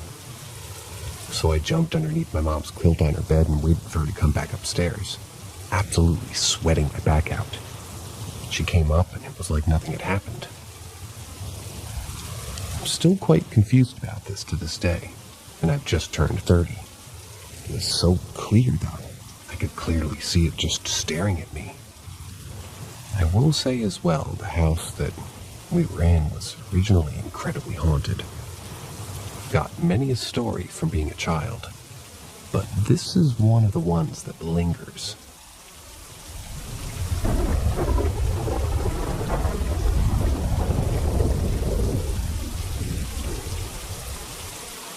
Something strange happened to me, and I'm looking for answers. Not safe for work warning. You've been warned. I had something that's been bothering me, and it happened recently. To start off, I look for any possible explanations and everything, but I'm not really finding one here. 2 nights ago, I was sleeping when I heard my best friend's voice talking to me, and it woke me up. As soon as I heard her, I immediately woke up and I looked at the corner of the room where I saw a figure. Since I was half asleep, I assumed it was her because I had heard her voice wake me up just seconds before. I flat out asked it my name twice. I'm gonna change her name and I'm gonna change it to Sam. So, Sam? When I asked whatever I saw if it was my best friend by name, it started to disappear. At that time, I assumed maybe my eyes were just adjusting and I was still pretty tired and went back to bed. When I woke up in the morning, I started thinking about how weird it really was, so I decided to tell my brother about it. As I'm telling my brother, both her front door and screen door opened and shut like somebody was coming in. Mind you, they were completely shut moments before. We both looked at each other and was like, yeah, that was definitely weird just now. I decided to sleep with my lamps on at night just because I was a little spooked. At one point I woke up to use the bathroom and I realized my lamp was turned off, even though I had specifically left it on. I was also the last one awake, so no one came in here and turned it off after I fell asleep, as if they were already asleep themselves. This one can be explained, though, as it might have turned the lamp off. Or maybe I might have turned the lamp off and not remembered. However, it's still weird when taking everything else into account. Back to what originally started this, the figure. This is driving me absolutely nuts, because at the moment it didn't occur to me how weird it would have been for my best friend to be standing in the corner watching me sleep, and instead, I accepted it as normal and even asked if it was her. And here's the thing. It wasn't because it didn't even look like her, it was simply a figure. Just a dark figure with barely any characteristics. When I asked the figure if it was the name of my friend, I was filled with an unsettling feeling of split-second fear. For the slight second in that moment, I was scared that when I asked if it was my friend, it was going to step out and reveal itself as something else. But instead, it started disappearing. Phew.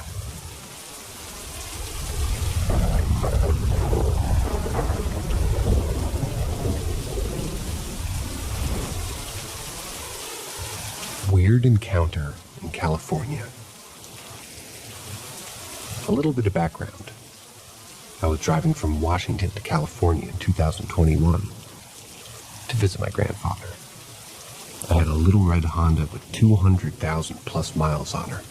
Good little car. Anyways, I'm driving through one of the national forests in the late night hour, looking for a place to park my car and sleep. I was pretty low on cash, so I figured almost anything would work. I see a sign that looks perfect. Campground up ahead to the right, half-mile. I turn down the first right turn that I come across and make my way down the road. It's a really rough road, but I figure some campgrounds work like that. I go about a mile down the road and realize this is probably not the campground road, but a logging road or something. There's a small clearing to the left of the roadway, and I figured it was just as good as anything else. so I parked my car and killed the lights. I had left my blankets and pillow in the trunk of my car, so I got out to retrieve them. I noticed that I can hear my heart beating regularly, loudly. I don't question it. I continued collecting my things, and a thought ran across my mind. That's not my heartbeat. I don't know what I was hearing, but my mind flooded with fear and adrenaline, and I got back into my car as fast as I could. Scared at first, I just listened because I thought the heartbeat could have been footsteps from a very large something. Then I got the idea to turn on my headlights. I could see nothing around, hear nothing around.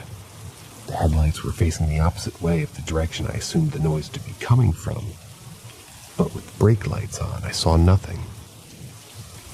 Well, I started to wonder whether I had heard anything at all.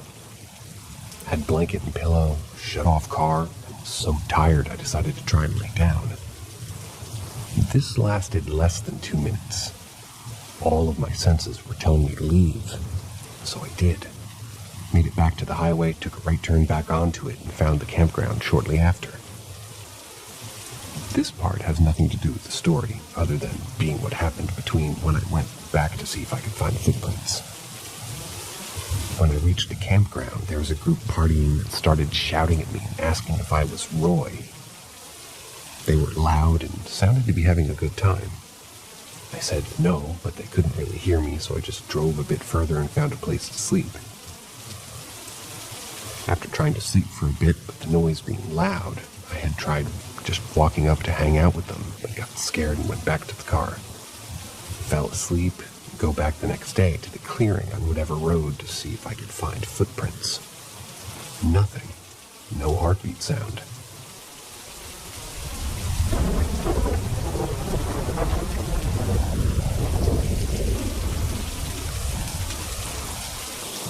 A ghost led me to my family tomb. This happened in early July. I was on a trip with my wife and mother-in-law through the United Kingdom, and we had a few days in Edinburgh to take in the sights. Now I knew that my family was originally from Scotland, but I wasn't sure where. Edinburgh seemed a pretty safe bet though, since that's where J.K. Rowling is from, and my last name, while rather uncommon, is incredibly similar to a minor character in the Harry Potter books. We had heard that she took inspiration for a number of characters' names from headstones that she found in local kirkyards, cemeteries. So we decided to take a look for ourselves to see if we could find anything. Long story short, we did. Early one evening, we visited St. Cuthbert's kirkyard near Edinburgh Castle. By random chance, we arrived just as the Paranormal bus tour was leaving. The tour group were all lined up by the bus, but the tour guide was walking alone through the kirkyard to meet them. Clearly not one to miss the opportunity to spook some out-of-towners as we crossed paths. He told us to be on the lookout for a little ghost of a little 6-year-old. He said she likes to tug on people's jackets, which we took as an opportunity to make a few predictable jokes to scare each other once we were on our own. So we walked around the graveyard for a bit, talking about the various names that we saw, and I made a point to mention that if we did see any of my ancestors, the spelling might be different. After some time, I felt a small hand hold mine. My wife has pretty small hands, but she was standing to the other side of me, and this was smaller, childlike. There was no chill in the air, no eerie feeling that I was being watched, just a small child's hand reaching out and holding on to mine. I didn't say anything out loud because my mother-in-law is very religious, and I'm already on thin ice with her over some of my political stances. So it seemed best to keep my mouth shut about an ongoing paranormal encounter. So there I was, walking through a graveyard with my wife on my left, my mother-in-law behind me, and an invisible child holding my hand as we looked at the tombstones. I was completely silent. Wasn't afraid though. This ghost seemed kind of friendly, And people say I have kid magic, so I figured, hey, this kid probably just wanted to hold my hand and take a stroll. It wouldn't be so out of the ordinary had the child in question been somebody I knew and, well, alive. But I digress. I slowed my pace to make it easier for the kid to keep up.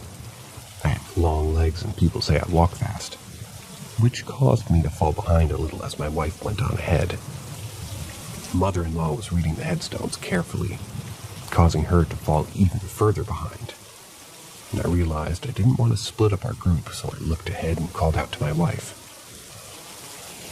I was going to walk over to her, but the hand pulled back on me. I kept my eyes on my wife and told her to wait up for us, and the hand started tugging towards the right side of the path, slightly behind me. It wasn't violent. It felt more like a kid trying to get me to look at something. I was still facing forward when I heard my mother-in-law's voice from behind me on the right side of the path. "Is this what you're looking for?" I turned around, and sure enough, she was standing in front of a large headstone engraved with my family name. About a dozen of my ancestors were directly beneath us, and a ghostly child's hand was trying to show me where they were.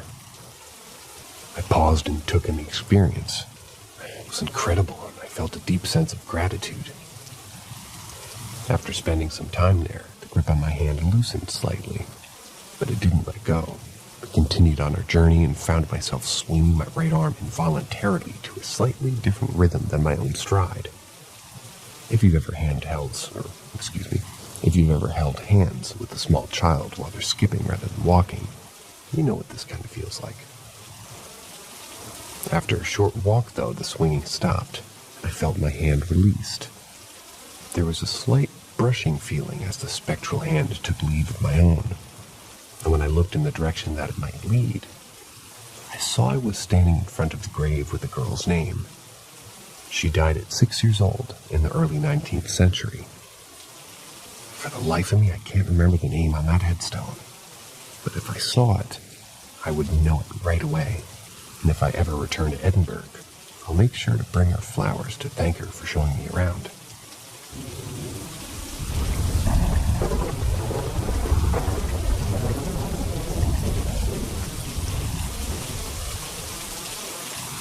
My childhood home. My family lived in this home from the mid-70s into the 90s. The house always had a creepy feel to my brother and I. So many strange things happened there. Toilets flushing at night, stereo coming on. My brother and I were terrified of the basement for some reason. My mom would send us down there to get a loaf of bread out of the freezer. And you never saw a kid race up and down stairs quicker. Nothing unusual happened in the house according to the oldest members of the neighborhood. One Saturday morning, I got my bowl of Fruit Loops and plopped down in front of the TV to watch Bugs Bunny. Everyone else was asleep. I could hear the chair that was 12 feet behind me moving.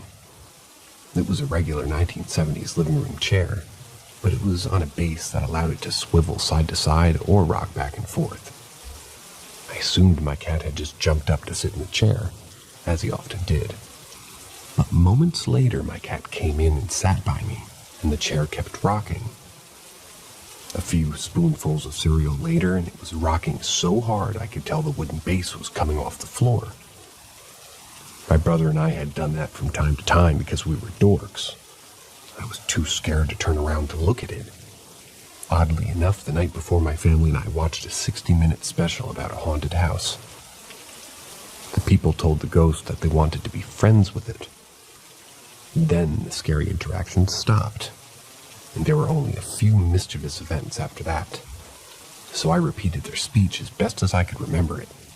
The chair stopped moving. I went back to bed, still not looking at the chair, and tried to go back to sleep. All the strange events stopped, but the house never lost the creepy vibe.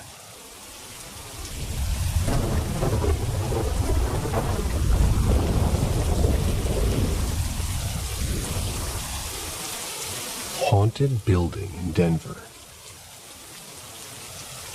This is my dad's story from the late 1970s, but I'll write it out as if I'm him. I've heard the story so many times, it's easier to just transcribe it from memory instead of retelling it, if that makes sense. I worked for a building maintenance company, HVAC, plumbing, electrical. We had a customer with a problem building in downtown Denver that had chronic intermittent issues. I'm pretty sure the building goes by the name of the XYZ building, but he can't remember the name now. Only that it was right across from the Denver Mint and next to a hotel.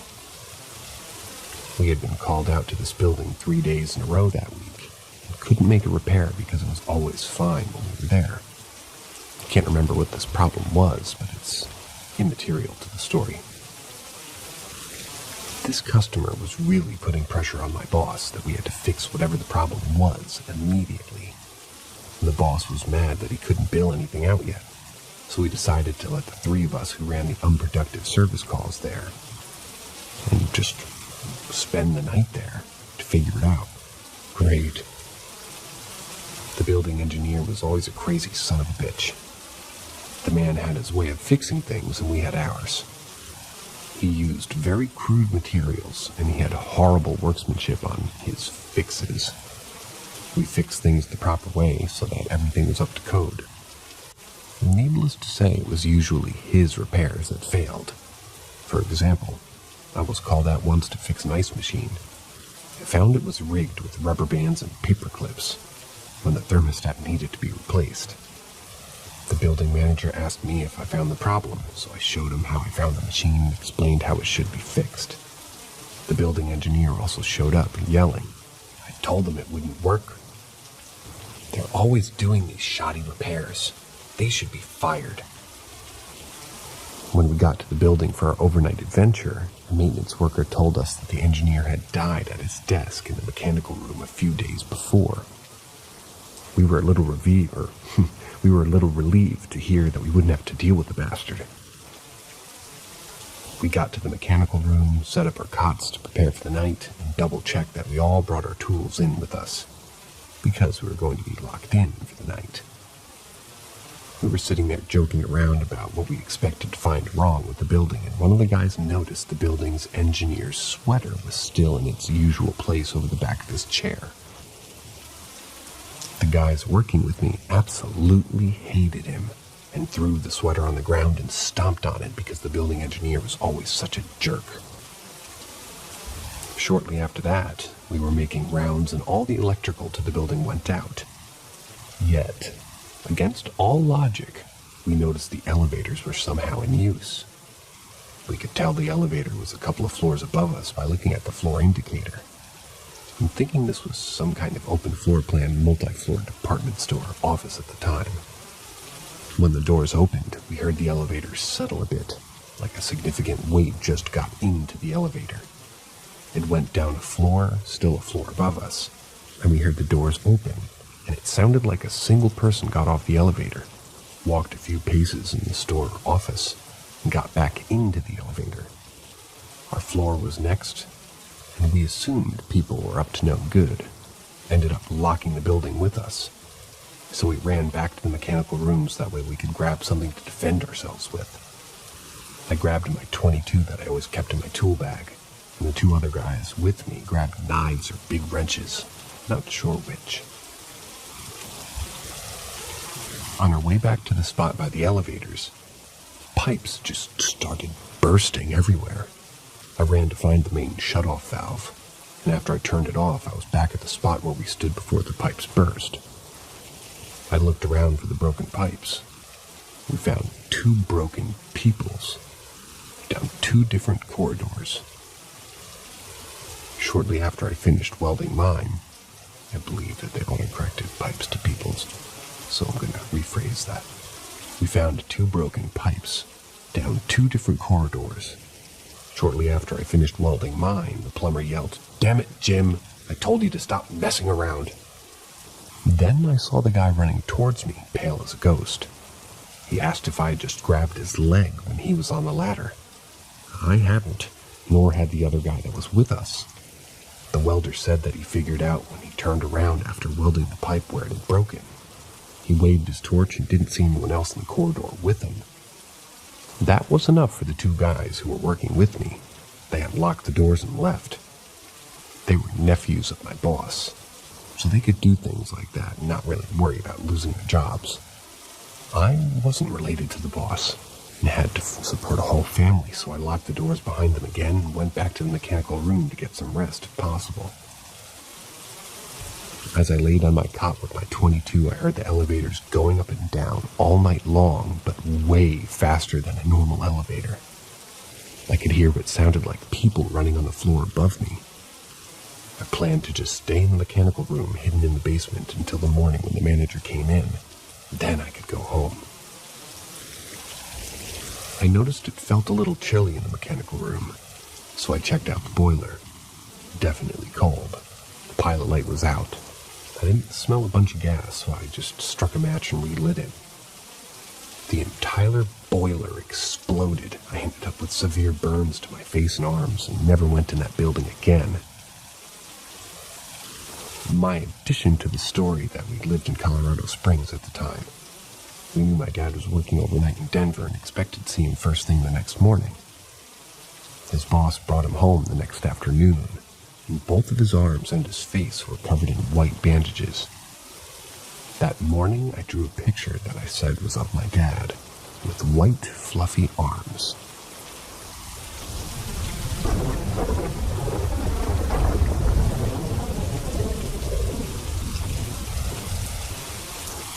Singapore Ghost Stories. Chalet Incident. This incident took place recently in 2023 when I stayed in a chalet with my family for one night. This chalet is not in Shanghai or Pasir Ris and nowhere near the east side of Singapore. I'm not going to disclose the location either. There were a few villas that we could choose, but we picked just the normal villa since it's just for one night. We reached there around 1 p.m., and to be honest, I already felt weird. The villa that was given to us was far from the other villas, and it was beside this forested area. For some weird reason, my grandma immediately said this when we arrived. If anything you see or hear, don't say anything. Even though it was weird to me, it sort of was normal for a Malay or Malay families to say this because we don't want to attract the attention of those things. We started to decorate the chalet for my sister's birthday party, setting up the balloons and unpacking our things. At about 4 p.m., some of our cousins started coming for the party, and my mom realized that we don't have enough ice for all the guests. So I was asked to go to the nearby supermarket to buy ice. When I was leaving the chalet, I have to walk out through the car park, and there was this man standing there, just looking at my villa. I didn't have any thoughts, so I just walked towards him since I have to walk past him to leave the compound. When I walked past him, he asked whether my family's staying there and just nodded. He said to me, "Be careful, huh?" This place, quite active, if you know what I mean, especially your villa. I got creeped out, so I faked a smile and made my way. When I came back with ice packs, I noticed the man is now looking into the bushes behind our villa. He was just acting weird, but still, I chose to ignore him. We had a total of 15 to 20 people in there around 7 p.m., and everybody was having fun. Nothing scary or whatever. That's when the same man appeared again. I was at the barbecue with one of my cousins while the rest of our relatives were inside enjoying the air conditioner and chit-chatting. He approached us at the barbecue and said, "Don't stay outside for too long. There's a grave here." Our reaction was like, what the fuck? We just thought that he was a psycho and chose to join the family inside just to be safe, you know. Still nothing happened, and all the guests went home at around 12 a.m. My grandma, parents, and siblings have already washed up by 12:30 a.m., and I was the last one, since I was still eating and catering food. I totally forgot about the psycho guy and was eating alone outside near the barbecue pit now. That's when the disturbances start. I heard someone calling me in the bushes that the man was pointing out. "Psst, psst, Initially, I ignored it, but suddenly I heard a faint cry from that same direction. This was my last straw, and I ran up to the bedroom to sleep without even washing up. Thankfully, nothing else happened to me that night. But when we reached home, that was when everyone started sharing their experience. Firstly, my grandma said that she saw a woman staring at us in the forested area. When we first reached, that's the reason that she said what she said. She described the woman as a faceless being. My mom then said that when she was showering, she heard the same faint cry as me at the point of the same timing. Nothing happened to my siblings, but my dad shared that when he went to smoke near the forested area, he constantly felt somebody caressing his hair. And when he left, he heard somebody calling out his name. After that day, my family and I decided that we are no longer going to book that chalet anymore. The first and the last. Do you know where this place is?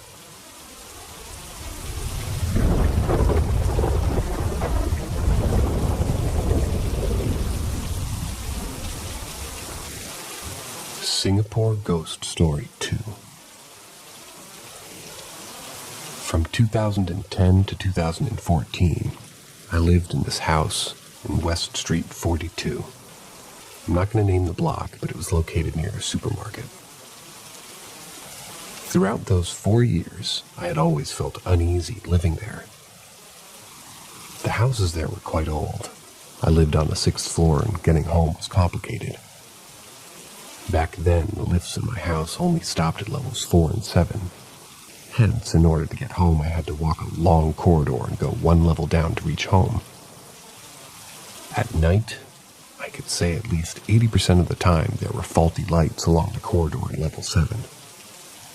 Walking along the corridor never felt good. You know those types of chills that you get? I always felt cold and my hair would stand on each time I'd walk through that corridor. That's the reason why I run along the corridor most of the time, especially at night. I always feel like somebody's following me from the back all the time. Now here come the hauntings that my family and I faced. I faced 2 incidents back at that old house. One incident happened when I came back home from school and I was alone at home. I was preparing for my PSLE at that time and alone at home around 4 p.m. When I was revising, the earpiece I hung on one end of the wall hooks started untangling on its own at a very high speed before falling onto the floor. No questions asked, I ran straight to my grandparents' house. The second incident happened when I was eating in the kitchen with my helper. We were eating and she asked me whether I felt weird about the house. This was around 7 p.m. When she asked that question, the microwave immediately flew open on its own. I forgot what happened next, but we shifted 2 to 3 months after these incidents.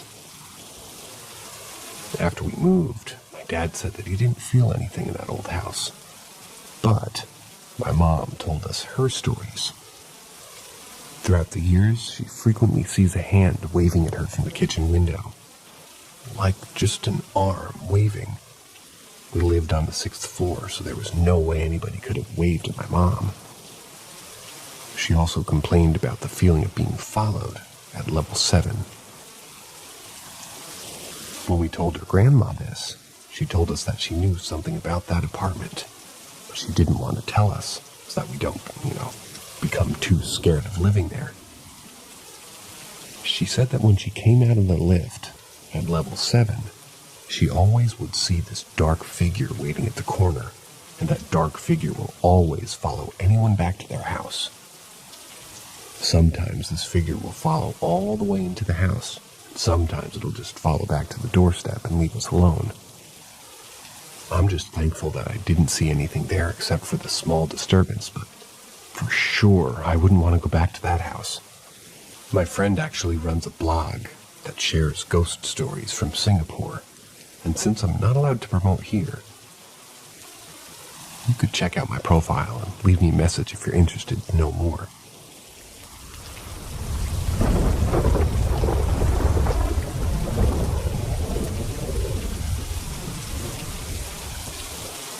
Singapore Canal, Hungry Ghost Month. This incident took place a few years ago when I was still in primary school. Back then, my family and I were still living in one of the, apartments in the West. There was a large canal behind our HDB block, and there's a secondary school. I believed it's already merged with another secondary school near my block. Since it's the Hungry Ghost Festival now, I thought it would be the perfect timing to share this story as it took place during the Hungry Ghost Month. Since I was young, my family made it a point to prepare offerings during the Ghost Month, and we always prepared the offerings facing the canal. After doing what we were told, my siblings and I loved playing at the canal area, where we play catch and sometimes spot fishes. Although we couldn't really see any, we did it anyway. Over the years, nothing much happened, until something happened eventually. As usual, we started playing after placing the offerings, and since I was already older, I knew about a lot more things. I read somewhere that you could see ghosts when you look in between your legs, which is a common Asian belief. I didn't know what I was thinking, but I thought that it would be the best situation to try out this myth. I took a deep breath and decided to do it. I spread my legs apart and looked in between it. My view was the offerings that were placed earlier, but I didn't see anything. In my mind, I thought to myself, my parents are liars. Why are there no ghosts? Although I didn't see anything, little did I know I have influenced my younger brother. The next thing I saw was my younger brother mimicking my actions while giggling to himself. Since nothing happened to me, I thought it would be the same for him, but I was wrong. His giggling turned to a loud cry. He started shouting, "Booyah!" repeatedly, and crying, which translates to, "I don't want." As soon as he started crying, all the candlelights faded, even though there was no wind. As usual, I was laughing because my young, dumb mind thought that he was joking.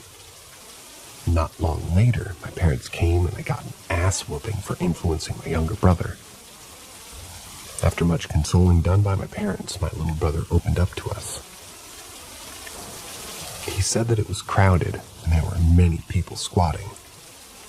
What I remember was him describing a large group of people squatting around the offerings and began moving towards him when he looked in between his legs. After hearing that, I couldn't sleep the whole night because I was scared that those things followed us home and was watching me sleep. Although nothing paranormal happened that night, my parents brought us to the temple to cleanse ourselves and get rid of any negative energy. I moved a few years later and saw some articles claiming that the area is supposedly haunted. Maybe that's the reason why I had the chills at the time when I was there, but thankfully, nothing happened to me.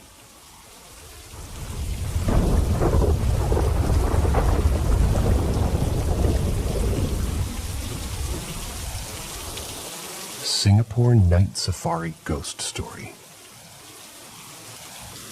This incident happened to myself back in 2010 or 2009, if I remember correctly. Back then, the Night Safari had a Halloween special, and in my opinion, it is way scarier than the Halloween horror nights in the US. We had many decorations from hanging haunted dolls, Chinese zombies, realistic tombstones, and many more. The main theme was spooky tales of Asia, or something along those lines. I was working there back then, and there were many ghost encounters that were reported to us, the staff. The reason I say reported is because many of the guests do not know that they actually encountered something. Here's some of the stories. Firstly, my personal encounter with the supposedly realistic Pontianak. Back then, I was one of the staff roaming around the compound near the boardwalk. I found what it was called, but it was something along those lines. When I was there, I frequently received this compliment that the decorations on the trees look realistic. Initially, I just smiled and nodded to them for compliments, but suddenly I thought to myself, what is this decoration that so many people are attracted to? After about 4 to 5 compliments, I was approached by this couple.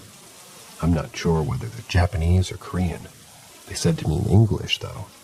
The flying lady, very good. That's when I realized that it was not any of the decorations. There was no flying lady involved at all. And in my mind, I immediately thought of the Pontianak. I wasn't really scared, since there were a lot of people there, but I definitely had the chills being in that area. The second story happened to one of my friends who was working at the train attraction. If I'm not wrong, it's called Train of Horror during the Halloween event. What she experienced was similar to me, but it's way scarier. She was one of the scare actors there, and as usual, they will naturally start jump scaring the guests. The creeps started coming when one of the tourists on the train said to his friend, "These two are by far the scariest ghosts we've seen this ride." She thought to herself, "These two?" She was alone in there the whole time, and at first she believed that the tourists were playing a trick on her. Slowly, she realized that some of the tourists were recording something else each time they passed her zone. Instead of pointing the camera to her, they were pointing it to the area behind her. The last story is a famous one, but I just thought of sharing it since it's one of the more creepy ones. No one told me this story specifically, but I managed to eavesdrop the conversation between the other staffs. They were making jokes about how some of the scare actors were really into their role, and one of them even decided to sit on top of the tram. However, none of them did. The drivers insisted that they clearly saw someone sitting, but no one admitted to it. Or maybe there was actually no one there.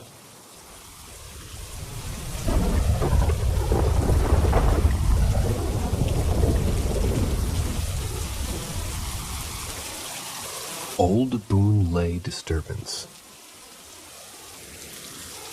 Recently, I came to know that Boon Lay is a famous place for ghost stories. Being a huge fan of the paranormal, I read a lot of stories and listened to a lot of horror podcasts. That's when I came upon the story that claimed Boon Lay to be a paradise for ghosts. And the reason for this is that many of those who practiced black magic left their things there when they shifted, meaning they moved. I guess this explains my encounters back when I was staying there. My family and I used to stay in Boon Lay way back, and now Boon Lay looks better with the new blocks and other infrastructure. Back then, the whole atmosphere actually felt gloomy. No offense, some of the people there seemed a bit peculiar as well, especially those living in the old apartments opposite the church. When I was young, around the age of 7 or 8, my parents were strict on curfew timing. I must be back before 7 p.m., no matter what. And if there's any instance that I have to go back past 7 p.m., one of my parents will fetch me. This was due to a few stories that were famous back then in my neighborhood.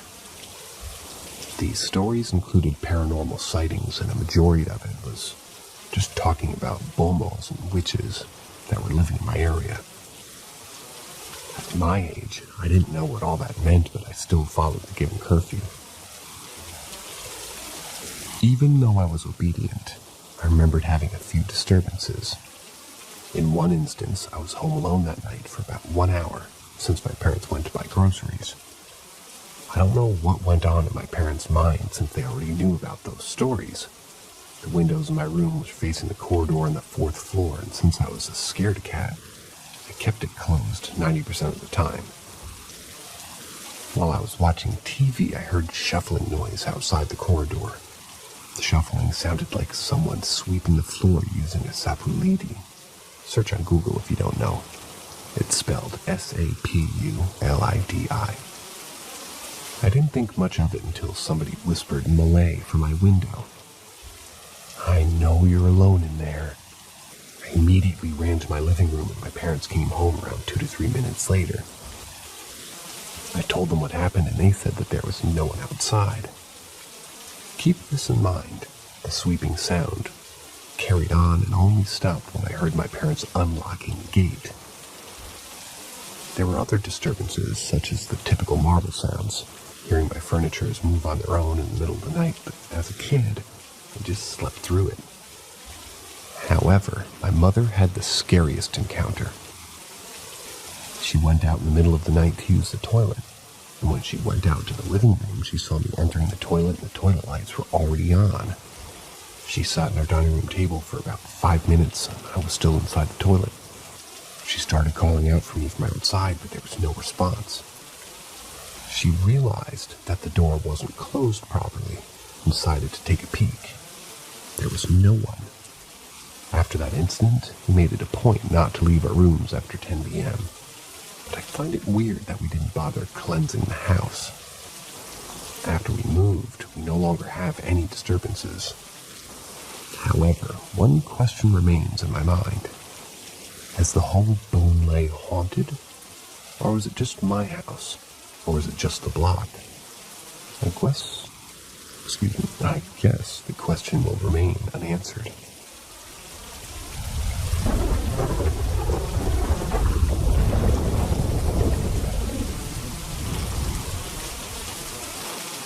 The Bedok Auntie, Singapore horror story. This incident took place a few years back in the Bedok area. I don't want to disclose the area because this incident is probably a one-time thing, and I don't want to attract unnecessary attention, you could say. I still live in the same house now, but after all these years, the area still feels off sometimes. When I'm going home in the wee hours, there'll still be people loitering around my area, but I've always had this feeling of somebody following me back. But one particular incident proved my assumptions. I was going home around 10 p.m. after my football training in secondary school. I didn't feel anything off at all, but there was fewer people hanging out and just hanging around in general as usual. Surprisingly, I enjoyed the peace, and I didn't feel scared at all. When I reached my deck, around 50 meters away from the lift, this Malay auntie stopped me. She looked normal, hunchbacked, a tudung covering her head and had no teeth or dentures. She asked me, "Do you live here?" in Malay. I nodded my head and she smiled. "Do you need my company?" she continued. I shook my head and apologized to her. I made an excuse of needing to rush home and just left her there. When I left her, I could hear her feet shuffling. I tilted my head a little and saw her walking with tiny steps tailing me from behind. I continued to take glances, and I realized that her shuffling pace increased. I didn't think twice and ran to the lift, and luck was on my side. The lift was on the first floor. I got in, pressed the 4th floor, and I was on my way. When I reached my level, I still heard the shuffling sound, and out of curiosity, I looked down the staircase. I saw the same Malay auntie making her way up, and she was already on the 2nd floor. How did she walk that fast? At that point in time, I knew something was off, and I quickly went inside my house. Thankfully, my parents were still awake, and I told them what happened. They asked me to recite some prayers and forced me to take a shower immediately. When I thought that everything was over, the disturbance continued. When I was about to fall asleep, I heard the same shuffling noise in the corridor outside my room window. I covered my ears and my face, but the fear stayed inside. In the end, I slept in my parents' room. Thankfully, after that day, I no longer see that auntie or heard that shuffling noise ever again. Since I still stay here now, I made it a habit to blast my music and brisk walk home from the bus stop every single time without fail. Anyone from Bedok have any similar experience?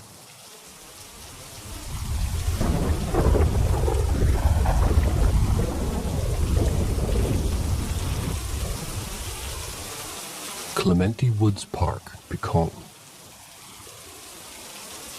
Everyone in Asia will be familiar with the term Picong, or what many of us refer to as gula gula. What if I told you it doesn't sound like what you expect it to be?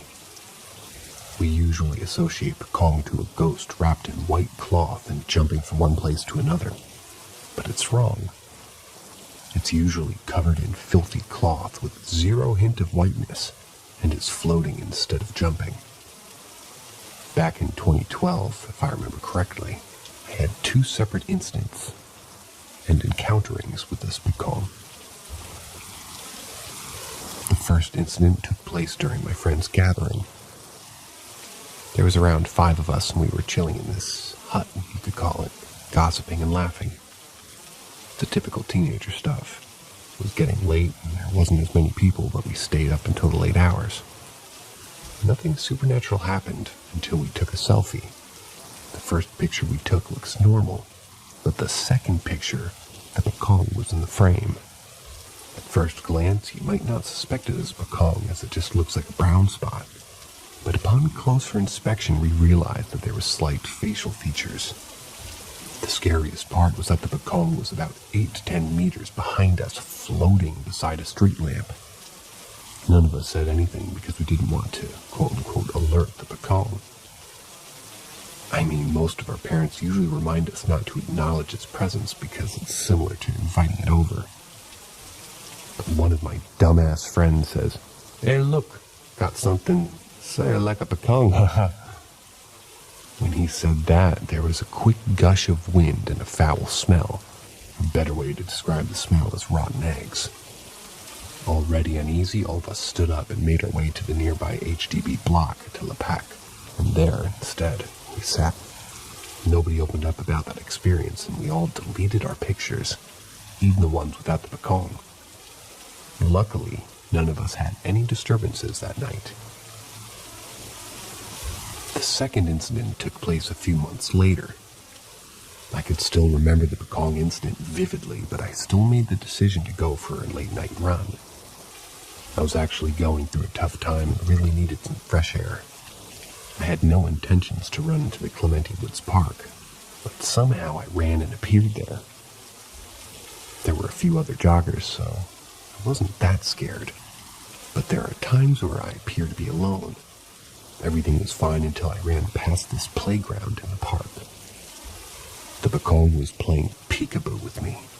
As I ran past, the same-looking Pekong peeked out from the back of a pole at the playground. I sped up and felt like my stamina was back at full tank. As I was making my way out, the Pekong appeared 2 more times, once behind a tree and one more time behind some bushes. I knew my eyes weren't playing tricks on me, but luckily I managed to reach home safe. Again, there were no disturbances at home, but I really couldn't sleep that night. And this is the first time I'm sharing this story, really. Thankfully, the Pekong doesn't follow people home. And what if there's other people who have similar stories regarding the Pekong? Now, I still live in the West, but I made it to a point to never visit that place again. Sometimes, when I really have to drive past that area, I still get the chills and I always feel somebody peeking at me.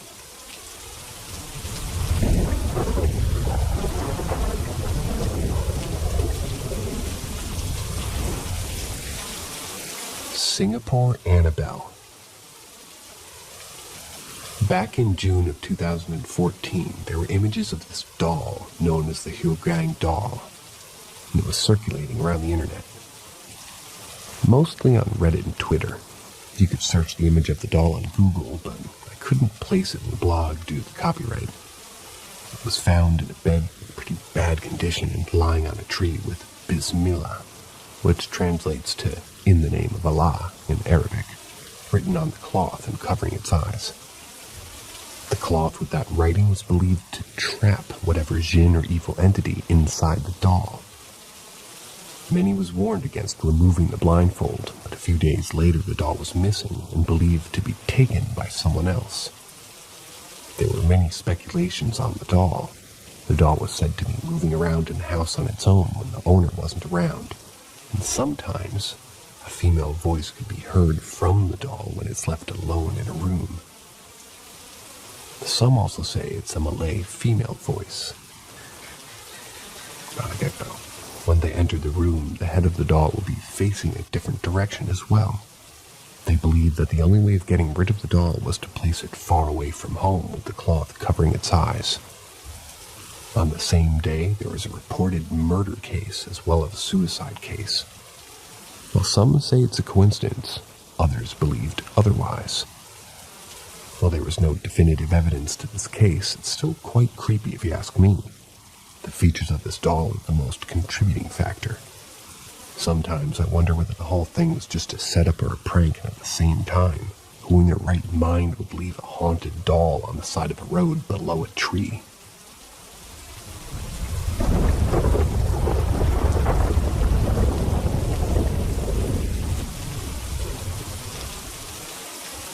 Army outfield disturbance. This happened around 1 to 2 a.m. when I had to do my prowling with my buddy at that time. We were supposed to do our rounds in a circle, but we got lazy, so we decided to create our own route, which only involved us walking to the latrine and then walking back to the starting point. It was a straight route. Everyone was asleep, including our sergeants, and to be very honest, I was so tired that fear didn't even enter my mind. Everything was going well, until our third round, when I had to use the latrine. I was damn buck up one. I could literally shit anywhere, unlike my other platoon mates who held their shit until we came back to our company. So I was doing my business peacefully, and my buddy was rushing me. Faster, Lay. He repeated this every 1 minute for real. After a while, he stopped, and I was so relieved because the shit as well as the silence. When I was cleaning up after myself, my friend spoke again. Finish already? I walked out of the latrine, and guess what? My friend was just staring at me blankly, as if he saw a ghost. I told him to stop fooling around since it really wasn't the right time. He whispered to me, "Let's stop patrolling. We must just go to bed." Even though I was buck up, I would never go against the rules because I wanted to keep my records clean, you know? I told him no, but he was legit getting pale. Then he said to me, "I swear I saw a head continuously peeking out of the latrine area when you were inside. And I know it wasn't you because it wasn't wearing our uniform." I finally realized the reason he asked me to go faster. After hearing that, I quickly turned to face the latrine, and what I saw creeped me out. So in order for us to navigate the latrine, glow sticks were placed around the area. What I saw was the glow sticks sliding along the string back and forth at a constant speed. No such animal could do that, and if there was an animal, we could clearly see it. But it was clear that there was nothing there since we were only 5 to 10 meters away. There was no wind either. We went straight to the HQ area and woke up one of the commanders. After telling them what we encountered, he just told us to go to sleep and not to tell anyone anything. That night I didn't get to sleep at all, and being in a confined sort of shell scrape made it worse. Thankfully, it was the last night there. I'm too lazy to type out the full encounters of my friends, but I'll just share some of their encounters. One of my friends said that he heard the Muslim call for prayer at 12 a.m. It doesn't make sense, since it's not the time for Muslims to pray, and we were pretty sure that there is no mosques in that area. Another one of my friends claimed that he heard children giggling during their taking cover exercise, which happened around 7 or 8 p.m. The last disturbance was the sound of bells following my friend. He was doing his patrolling a few hours after me, but he was doing his patrol alone at one point, as his buddy also had to use the latrine. He said that he didn't see anything, but when he was walking around, he heard this constant bell sound following from behind, and judging from the loudness of the sound, he said it was almost directly behind him.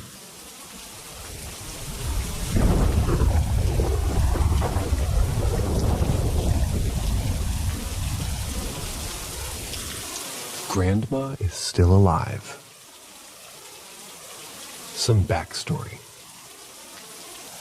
There's a family of 5 staying together. Parents, 2 siblings, and my grandma.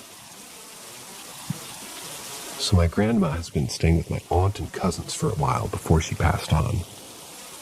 On the day she passed, the whole family came down and everybody was greatly affected. My grandma was one of the nicest people in the world, and she took care of all of us equally. I frequently visited my aunt's house just to meet my grandma, and she would constantly give me pocket money and cook for me even though she was not well herself. However, it affected my cousins the most, since they've been staying with the grandma since birth, and at that point in time, they were around 12 years old and 9. After that day, my aunt realized that her younger daughter started spending less time with the family and locked herself in her room more often. Let's call my older cousin P and my younger cousin Q to make it easier. My aunt started to become suspicious of Q and thought that she had a boyfriend. So she decided to ask P to be her spy. The next day, P told my aunt that Q claimed to be talking to Grandma. She asked P to keep it as a secret. After my aunt told her husband about this, Q received a very bad scolding and they reinforced that Grandma was no longer around. From that day onward, she was forced to leave the door open, and P was forced to sleep in the room with her. A few days went on and nothing happened. However, about a week later, weird things started happening again. P claimed that Q started creeping out of the room slowly and started talking to Grandma in the kitchen again. She informed her mom again, but this time, instead of confronting her, my aunt and her husband decided to eavesdrop on the conversation. Initially, they thought that Q was developing mental issues like depression, but when they eavesdropped the conversation, they knew something wasn't right. Q was giggling the whole time while talking to Grandma. The conversation also sounded real. They talked about what she ate, what she did in school, and her problems. They eavesdropped for a few nights, and one day, they decided to take action. When they stepped into the kitchen, what they really saw proved to them that Q needed professional help.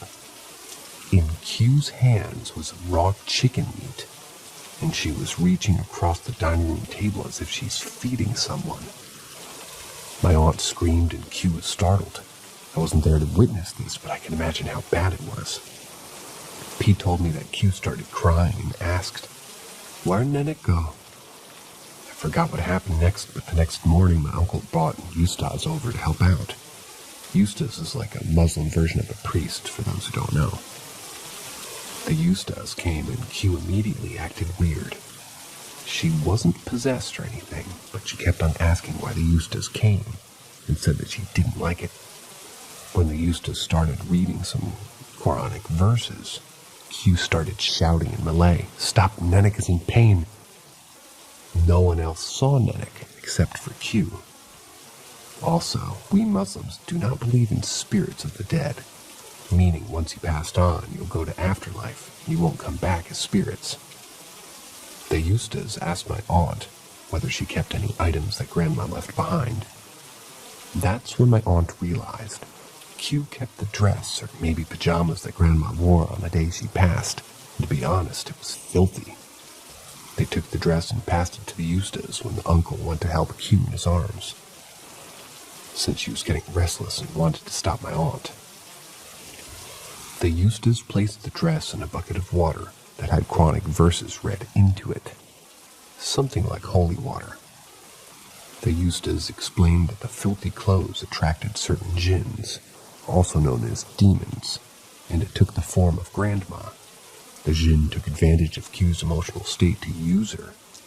After the whole ritual, the dress was disposed of, and Q was quite affected by the whole thing. Eventually, she became better, and now she's back to normal. Personally, I don't find this story scary, but I thought that it was a good story to share. I find this story more sad. Sad because the love of all of us had for our Grandma, and especially Q.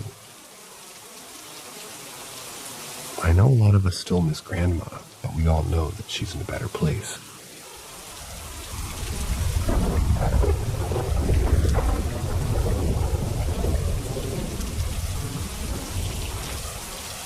Palau Ubin Kids. Have you heard of OBS, Outward Bound Singapore Camp? Almost every secondary school student would have gone to this camp, and this incident happened to me so many years back. Back then I was 15 and my group was one of the groups that had to go to the Palau Ubin for the most part. There was another group, but they stayed on the mainland. Boring, in my opinion. I wouldn't say that the campsites there are run down, but the atmosphere there was definitely different. While it's surrounded by beautiful nature, it was somewhat spooky, especially at night. The main campsite was the best because it was the most modernized. However, there was another campsite that was quite bad. I forgot the name of the campsite, but I remembered my group kayaked to that campsite. So, in the other campsite, we slept in the middle of this forested area in our tents, and our kayaks were placed at one corner. There were no toilets, and we had to do our business in the dark with only 1 or 2 glow sticks lighting up the area. Thankfully, we had to sleep there for only one night. That night, I didn't even bother cleaning myself up. I went straight to bed. I was too shagged out because my group had a lot of girls and some useless guys. Being the only bigger-sized dude, I was tasked to carry all the heavy jerry cans around. Little did I know going to bed straight wasn't the best decision. In the middle of the night, I had to take a piss, and I was the type that you can't really hold.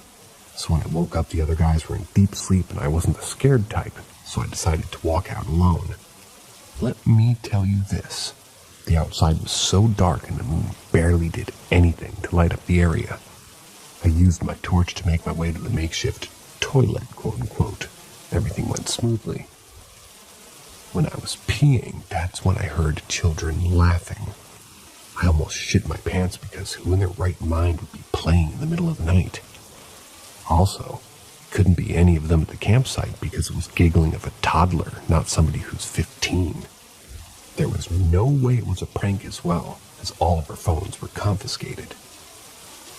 After the giggling, it was followed by the sounds of bushes rustling.